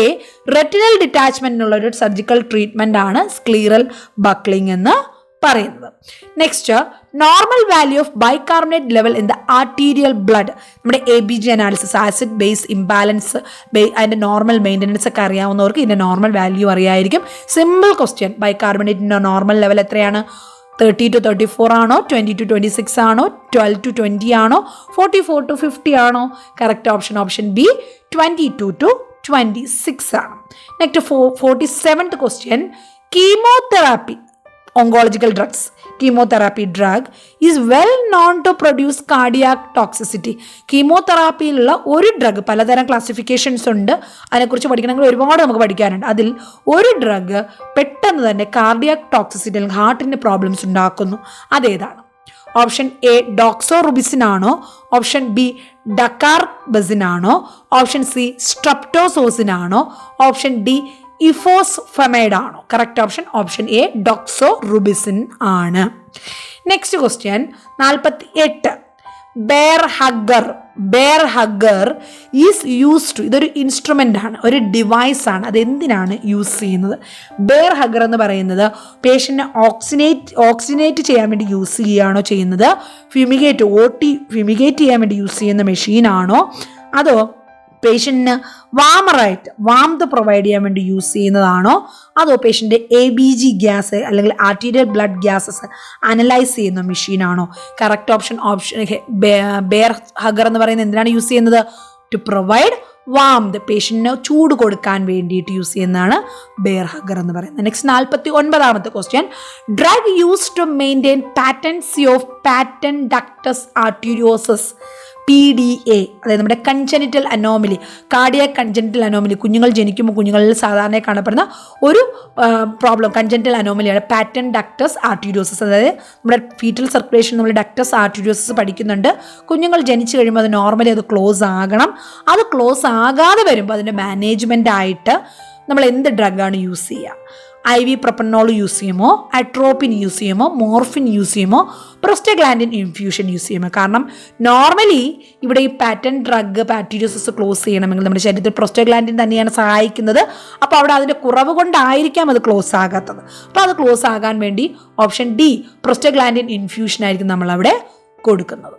Next 50th question. Cobble stone appearance is in, അതായത് ഈ കോബിൾ സ്റ്റോൺ അപ്പിയറൻസ് ഒരുപാട് നമ്മൾ കേട്ടിട്ടുള്ളതാണ്. ഏത് ഡിസീസിലാണ് ഇത് കാണപ്പെടുന്നത്? പൾമണറി ഫൈബ്രോസിസിലാണോ, സബ്ക്യൂട്ടേനിയസ് എംഫൈസീമയാണോ, ക്രോൺസ് ഡിസീസ് ആണോ, അൾസറേറ്റീവ് കൊളൈറ്റിസ് ആണോ? കറക്റ്റ് ഓപ്ഷൻ ക്രോൺസ് ഡിസീസ് ആണ്. പല ക്വസ്റ്റ്യൻ ഡിസ്കഷൻ ക്ലാസ്സസിൽ ഞാനിത് പറഞ്ഞു തന്നിട്ടുണ്ട്, cobblestone appearance. Next, what is the inability or difficulty in describing one's emotions or unable of being aware of one's emotions or mood? സ്വന്തം mood അല്ലെങ്കിൽ നമ്മുടെ emotions describe ചെയ്യാൻ പറ്റുന്നില്ല അല്ലെങ്കിൽ ഐഡന്റിഫൈ ചെയ്യാൻ പറ്റുന്നില്ല, ആ ഒരു അവസ്ഥയെ എന്ത് പറയുന്നു? അലക്സിത്തിമിയ എന്ന് പറയുമോ, അനഡോണിയ എന്ന് പറയുമോ, ആംബിവാലൻസ് എന്ന് പറയുമോ, ഓട്ടിസം എന്ന് പറയുമോ? അനഡോണിയയും ആംബിവാലൻസും ഒന്നും അല്ല, ഓട്ടിസവും അല്ല. കറക്റ്റ് ഓപ്ഷൻ അലക്സിത്തിമിയ ആണ്. സ്വയം നമ്മുടെ ഇമോഷൻസ് എക്സ്പ്ലെയിൻ ചെയ്യാൻ പറ്റാത്ത അവസ്ഥ, inability or difficulty to describe one's emotion, ഇതിനെ അലക്സിത്തിമിയ എന്നാണ് പറയുന്നത്. Next 52. All drugs are mood stabilizers. സൈക്കോളജിയിൽ സൈക്കോഫാർമക്കോളജി ഒരുപാട് ക്ലാസിഫിക്കേഷൻസ് ഉണ്ട്. അതിൽ മെയിൻ സെഷനിൽ മൂന്നാമത്തെ ക്ലാസിഫിക്കേഷൻ മൂഡ് സ്റ്റെബിലൈസേഴ്സ്. അതിൽ വരാത്തത് ഏതെന്നാണ് ചോദിക്കുന്നത്. മൂഡ് സ്റ്റെബിലൈസേഴ്സ് ഏതൊക്കെയാണ് വരുന്നത്? ലിത്തിയം ആണോ, സോഡിയം വാൾപ്രേറ്റ് ആണോ, കാർബമസപ്പൈൻ ആണോ, അതോ ലിബ്രിയം ആണോ? കറക്റ്റ് ഓപ്ഷൻ വരുന്നത് ലിബ്രിയം ആണ്. കാരണം ഇത് ആങ്സിയോലൈറ്റിക്സ് ആണ്, ആങ്സൈറ്റി റെഡ്യൂസ് ചെയ്യാൻ കൊടുക്കുന്ന ഒരു ഡ്രഗ് ആണ് ലിബ്രിയം എന്ന് പറയുന്നത്. ബാക്കിയെല്ലാം മൂഡ് സ്റ്റെബിലൈസേഴ്സ് ആണ്, മൂഡ് ഡിസോർഡേഴ്സിന് കൊടുക്കുന്ന ഡ്രഗ്സ് ആണ്. Next 53. The purposeless stereotyped involuntary repetitive jerking movement of short duration. കുറച്ച് സമയം സ്റ്റീരിയോടൈപ്ഡ് ആയിട്ടും ഇൻവോളണ്ടറി കൺട്രോൾ ചെയ്യാൻ പറ്റാത്തതും റിപ്പീറ്റഡ് ആയിട്ടുമുള്ള ജെർക്കി മൂവ്മെന്റ് ഉണ്ടാകുന്നു due to contraction of small group of muscles.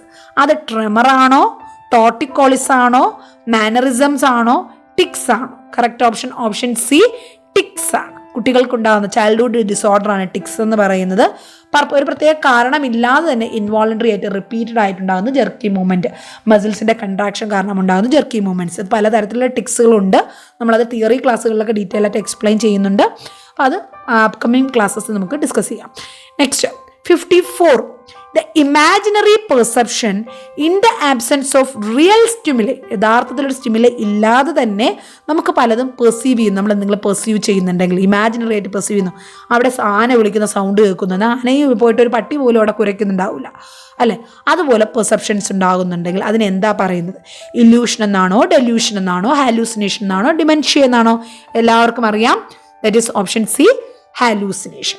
അപ്പോൾ നമ്മൾ ഇനി ഉള്ള ക്ലാസ്സുകളിൽ അപ്കമിങ് എക്സാംസിനുണ്ട്. ഏത് എക്സാംസ് ആയാലും അസിസ്റ്റന്റ് പ്രൊഫസർ നഴ്സിംഗും അതുപോലെ നഴ്സിംഗ് ട്യൂട്ടറും എഴുതാൻ കേരളത്തിൽ നിങ്ങൾ എഴുതാൻ ഉദ്ദേശിക്കുന്നവരാണെങ്കിലും, അതുപോലെ സെൻട്രൽ ഗവൺമെൻറ് ജോബ്സ് എയിം ചെയ്ത് നമ്മുടെ നോർസെറ്റും നിംഹാൻസും ഒക്കെ വെയിറ്റ് ചെയ്തിരിക്കുന്നവരാണെങ്കിലും നിങ്ങൾക്ക് എഴുതാൻ പഠിക്കാൻ തുടങ്ങാം ഇപ്പോൾ തന്നെ. അപ്പോൾ അതിൻ്റെ ക്ലാസ്സുകളെല്ലാം നമ്മൾ തുടർന്ന് യൂട്യൂബിൽ അപ്ലോഡ് ചെയ്യും. അതെല്ലാം നിങ്ങൾ കാണുക, നന്നായിട്ട് പഠിക്കുക, നിങ്ങളുടെ അഭിപ്രായങ്ങളൊപ്പം എഴുതുകയും വേണം കേട്ടോ നമ്മുടെ കമൻറ്റിൽ. Next question, which is the main source of dopamine for brain? നമുക്കറിയാം ഒരു ന്യൂറോ ട്രാൻസ്മിറ്റർ ആണ് ഡോപ്പമിൻ എന്ന് പറയുന്നത്. ഡോപ്പമിൻ നമ്മുടെ ശരീരത്തിൽ ബ്രെയിനിൽ എവിടെയാണ് കൂടുതലായിട്ട് പ്രൊഡ്യൂസ് ചെയ്യുന്നത്? തലാമസ് ആണോ, സെറിബ്രം ആണോ, സെറിബെല്ലം ആണോ, സബ്സ്റ്റാൻഷ്യ നിഗ്ര ആണോ? Correct option option C, substantia nigra. Substantia നിഗ്രയാണ് ഇതിൻ്റെ പ്രധാനപ്പെട്ട സോഴ്സ് എന്ന് പറയുന്നത് കേട്ടോ. പ്രധാനമായിട്ട് ഡോപ്പമിൻ പ്രൊഡ്യൂസ് ചെയ്യുന്ന area. Next, exaggerated conception of ones own important social power or identity. ഞാൻ എന്തോ ആണ്, ഞാനാണ് ഏറ്റവും ഇമ്പോർട്ടൻ്റ് ആയിട്ടുള്ളത്, ഞാനാണ് ഇവിടെ ഏറ്റവും വലിയ വ്യക്തി എന്നുള്ള ഒരു പെർസെപ്ഷൻ, ഒരു കൺസെപ്ഷൻ ഉണ്ടാകുന്നു. അതിന് ഏത് തരം ഡെല്യൂഷൻ എന്നാണ് പറയുന്നത്? ഡെല്യൂഷൻ ഓഫ് ഗ്രാൻഡ്യൂർ ആണോ, ഡെല്യൂഷൻ ഓഫ് പെർസിക്യൂഷൻ ആണോ, ഡെല്യൂഷൻ ഓഫ് റെഫറൻസ് ആണോ, ഡെല്യൂഷൻ ഓഫ് ഇൻഫിഡലിറ്റി ആണോ? Correct option delusion of grandeur ആണ്. നമ്മൾ ആണ് ഏറ്റവും പവർ, നമ്മളാണ് ഏറ്റവും വലുത്, നമ്മളാണ് ഏറ്റവും ഇമ്പോർട്ടൻ്റ് ചിന്തിക്കുന്നതിന് ഗ്രാൻഡ്യോസിറ്റി അല്ലെങ്കിൽ ഗ്രാൻഡ്യൂർ എന്നാണ് പറയുന്നത്.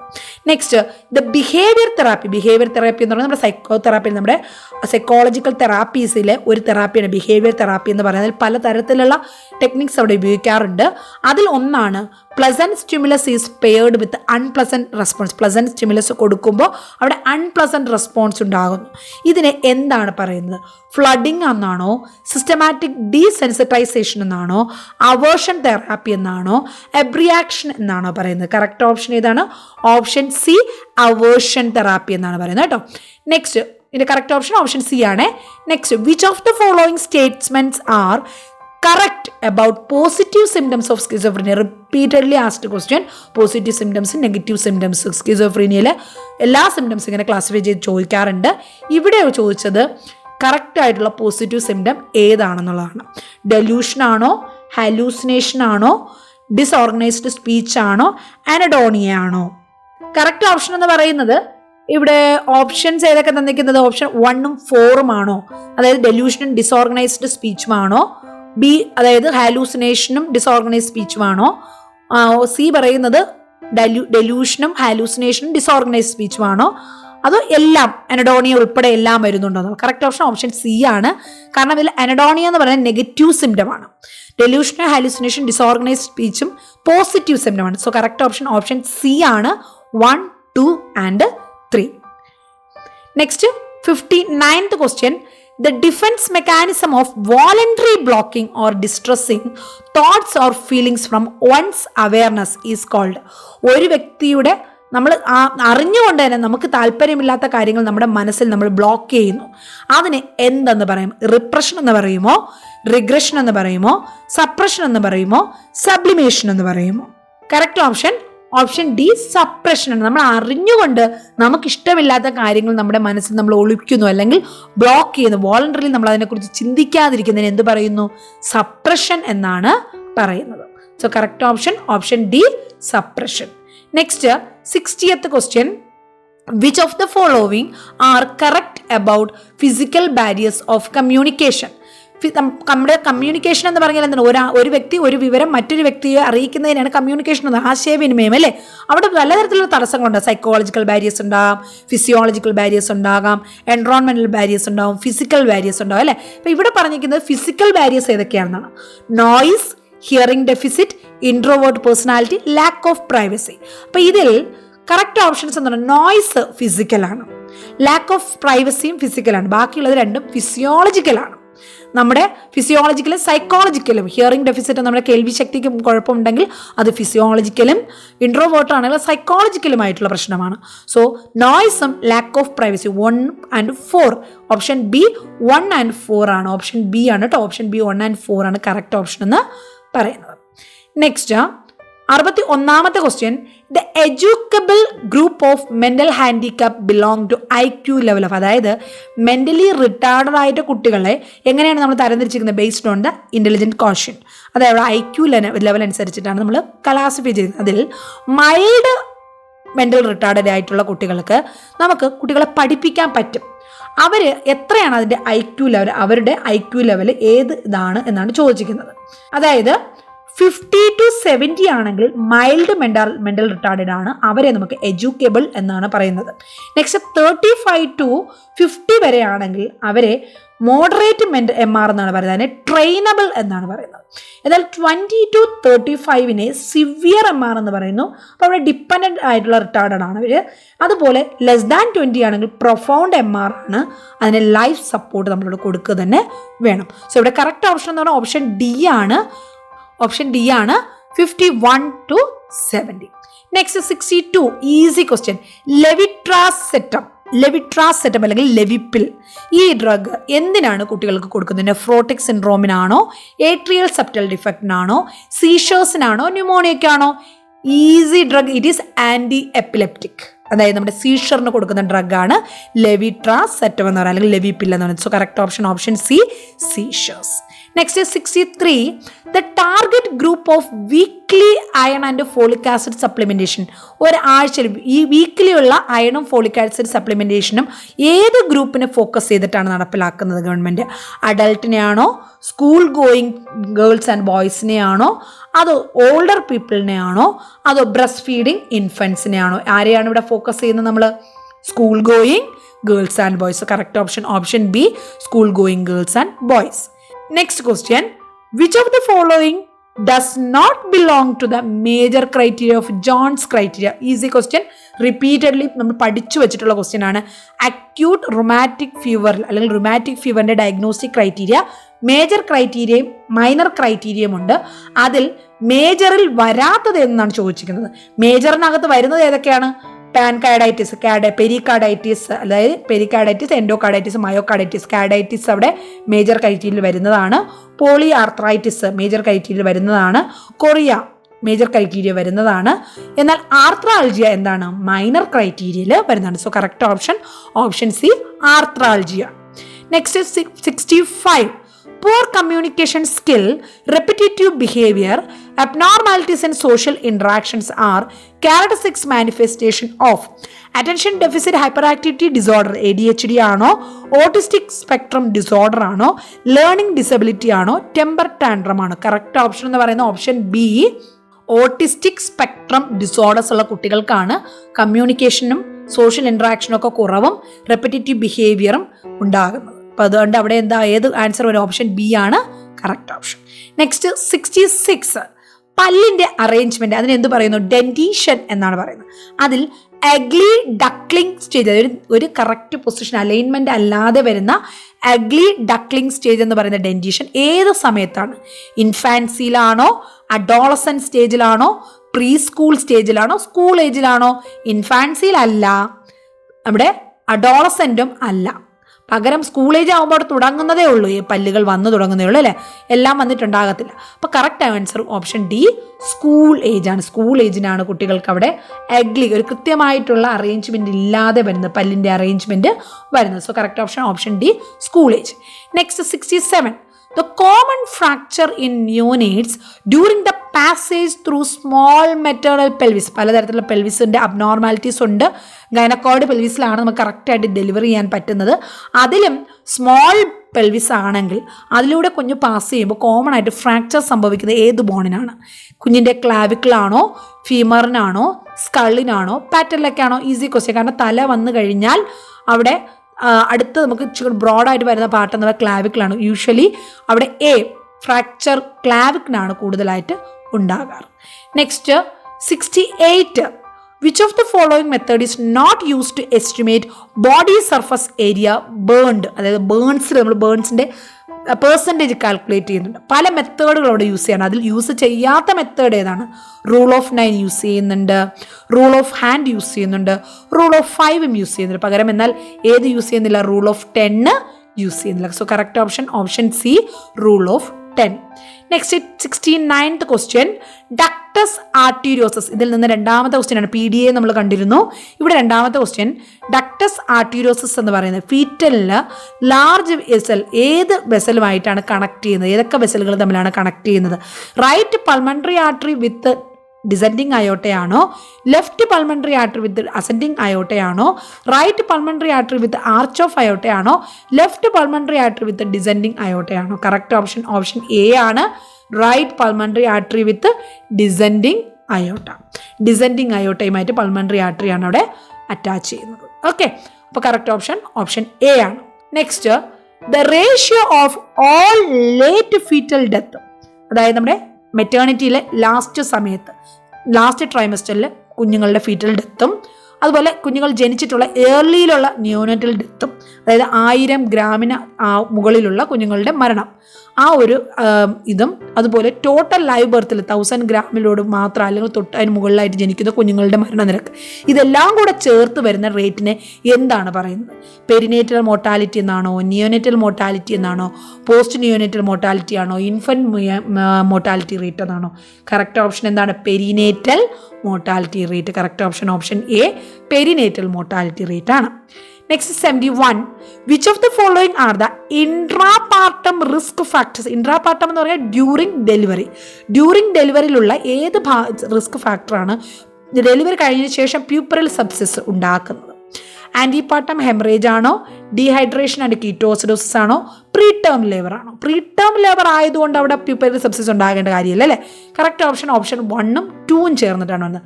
അവിടെ ഓപ്ഷൻ എ 1 and 2, ആൻറ്റിപാർട്ടം ഹെമറേജും ഡീഹൈഡ്രേഷൻ ആൻഡ് കീറ്റോ അസിഡോസിസും. Next 72. Which of the following is a fact of endometriosis? ഇവിടെ യൂട്രസിനുള്ളിലുള്ള എൻഡോമെട്രിയത്തിൻ്റെ അതേ ടിഷ്യൂ യൂട്രസിൻ്റെ പുറം ഭാഗങ്ങൾ ഡെവലപ്പ് ചെയ്യുന്നതിനാണ് എൻഡോമെട്രിയോസിസ് എന്ന് പറയുന്നത്. അപ്പോൾ അതിൻ്റെ പ്രത്യേകത അല്ലെങ്കിൽ അതിൻ്റെ ഫാക്ട് എന്താണെന്നാണ് ചോദിച്ചിരിക്കുന്നത്. ഓപ്ഷൻ എ സിംറ്റമാറ്റിക്, അതായത് സിംറ്റംസ് ഒന്നുമില്ല. സാധാരണയുള്ള ഒരുപാട് നമ്പർ ആൾക്കാർക്കും അധികം സിംറ്റംസ് കാണാറില്ല. Next, absence of remission in pregnancy. Subjective symptoms are proportionated to objective sign. Not frequently associated with infertility.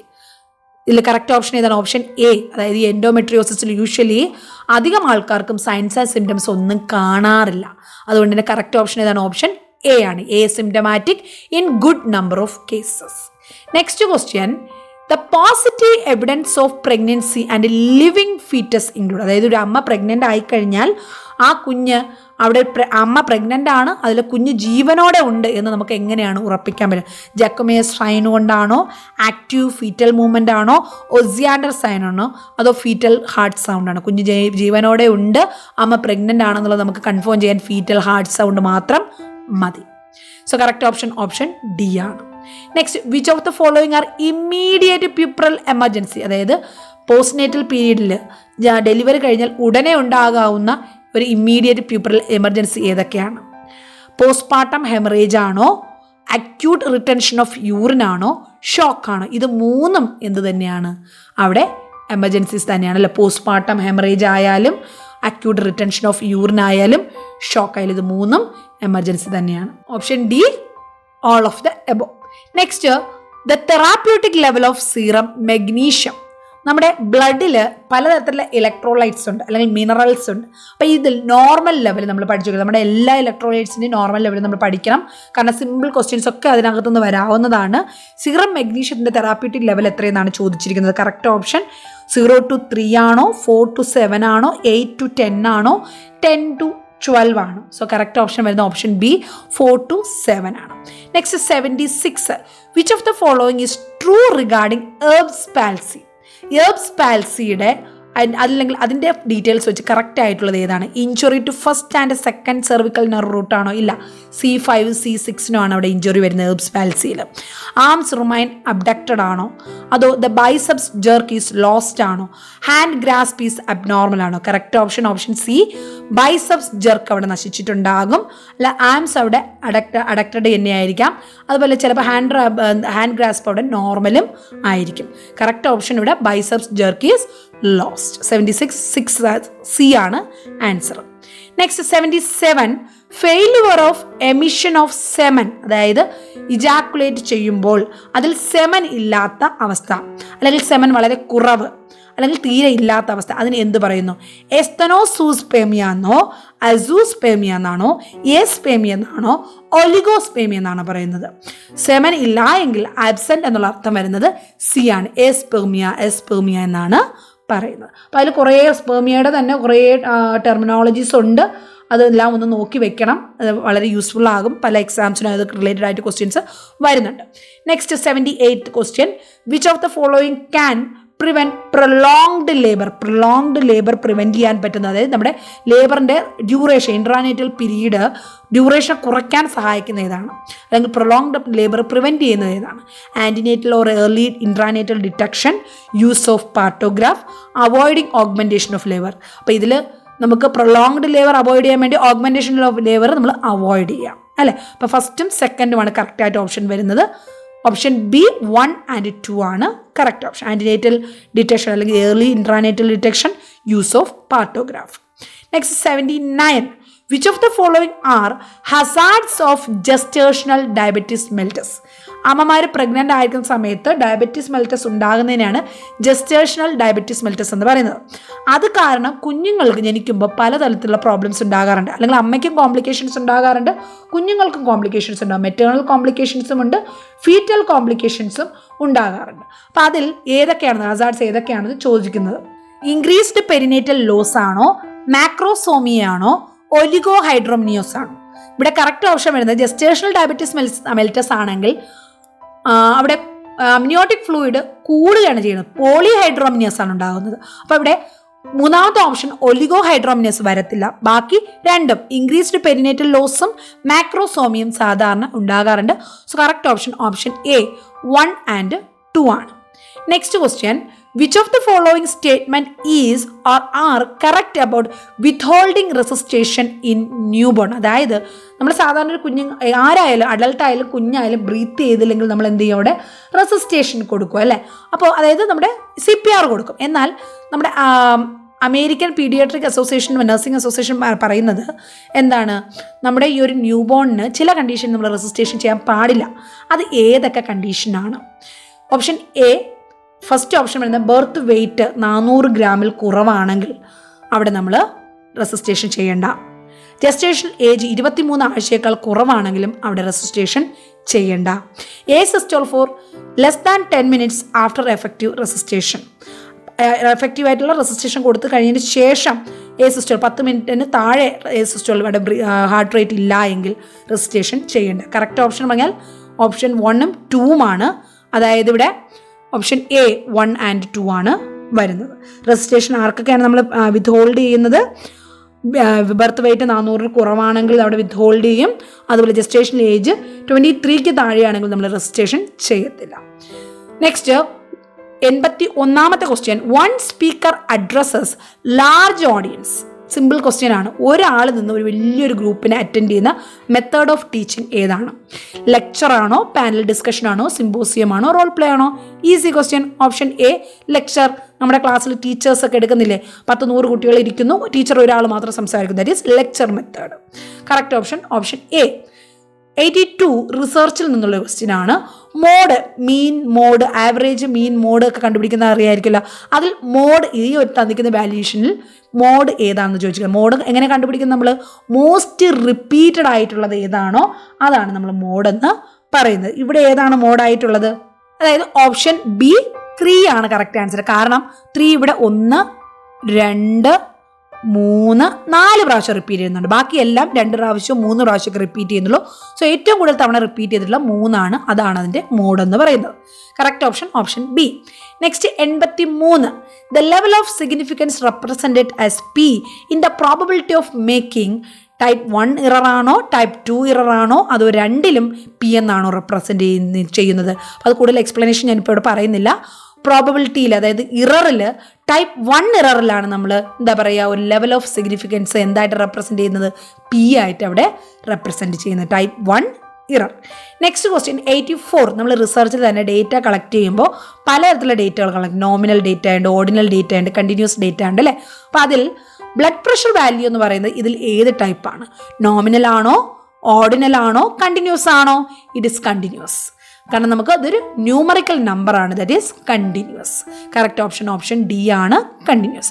Next question a tentative prediction of relationship between 2 variables. 2 വേരിയബിൾസിൻ്റെ relation, അതായത് സ്മോക്കിങ്ങും ക്യാൻസറും 2 variables ആണ്. ഇവ തമ്മിലുള്ള relation, smoking causes cancer എന്നുള്ള ആ ഒരു relation നമ്മൾ ആ ഒരു സ്റ്റഡി പ്രൂവ് ചെയ്യുന്നതിന് മുന്നേ തന്നെ നമ്മൾ പ്രെഡിക്റ്റ് ചെയ്യുന്നു. അതിനെന്താണ് നമ്മൾ പറയുന്നത്? അതിനെയാണ് ഹൈപ്പോത്തിസിസ് എന്ന് പറയുന്നത്. പ്രോബ്ലം സ്റ്റേറ്റ്മെൻ്റ് ആണോ, ഒബ്ജക്റ്റീവ് ആണോ, സ്റ്റാൻഡേർഡ് എറർ ആണോ, ഹൈപ്പോത്തിസിസ് ആണോ? Correct option option C, hypothesis. Next 86.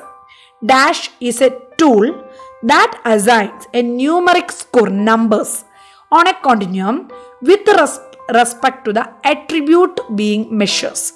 ഒരു കാര്യം നമ്മൾ മെഷർ ചെയ്യാൻ വേണ്ടി ഒരു സ്കെയിൽ പോലെ നമ്മുടെ കോണ്ടിന്യൂത്തിനകത്ത് നമ്മൾ നമ്പേഴ്സ് 1, 2, 3, 4, 5 ഇങ്ങനെ നമ്പേഴ്സ് കൊടുക്കുന്നു. ഇതിന് എന്തെന്നാണ് പറയുന്നത്? സ്ട്രക്ചേർഡ് ക്വസ്റ്റ്യനെയർ എന്നാണോ, സ്കെയിൽ എന്നാണോ, ചെക്ക് ലിസ്റ്റ് എന്നാണോ, ക്യൂ സോർട്ട്സ് എന്നാണോ? കറക്റ്റ് ഓപ്ഷൻ ഓപ്ഷൻ ബി, സ്കെയിലാണ്. സ്കെയിലാണ് നമുക്ക് എന്ത് ചെയ്യുക, ന്യൂമറിക് സ്കോർ ഇങ്ങനെ നമ്മുടെ ഹെൽത്ത് ഇൽനെസ് കോണ്ടിന്യൂത്തിനകത്ത് നമ്മൾ കണ്ടിട്ടുണ്ട്, പെയിൻ അസസ്മെൻറ്റ് സ്കെയിലിനകത്ത് നമ്മൾ കണ്ടിട്ടുണ്ട്. അവിടെ എല്ലാം നമ്മൾ ഈ ഒരു സ്കോർ കൊടുക്കുന്നുണ്ട് അല്ലേ. സ്കെയിലാണ് അവിടെ ആ ഒരു ടൂൾ എന്ന് പറയുന്നത്. നെക്സ്റ്റ് 87 എന്ന് പറഞ്ഞാൽ ടീച്ചിങ്ങിൽ നമ്മൾ ആരെയാണ്, എപ്പോഴും ഏത് തരം ടീച്ചിങ് ആയാലും നമ്മൾ അവിടെ ഫോക്കസ് ചെയ്യുന്നത് ആരെയാണ്? ഇത് ടീച്ചർ സെൻറ്റേർഡ് ആണോ, സ്റ്റുഡൻറ് സെൻറ്റേർഡ് ആണോ, ഇൻസ്റ്റിറ്റ്യൂഷൻ സെൻറ്റേർഡ് ആണോ, സൊസൈറ്റി സെൻറ്റേർഡ് ആണോ? Always it is student centred. Focus of teaching must be student centred. Next dash is a teaching method that encourages critical thinking of learners, analyse the situation, apply principles to reach a valid conclusion. ഒരു സാഹചര്യം analyse ചെയ്ത് critical thinking use ചെയ്ത് principles apply ചെയ്ത് കൺക്ലൂഷനിലോട്ട് എത്തിച്ചേരുന്ന teaching method ഏതാണ്? Micro teaching ആണോ, programmed instruction ആണോ, സെൽഫ് ഇൻസ്ട്രക്ഷണൽ മൊഡ്യൂൾ ആണോ, പ്രോബ്ലം ബേസ്ഡ് ലേണിംഗ് ആണോ? Correct option option D, problem based learning.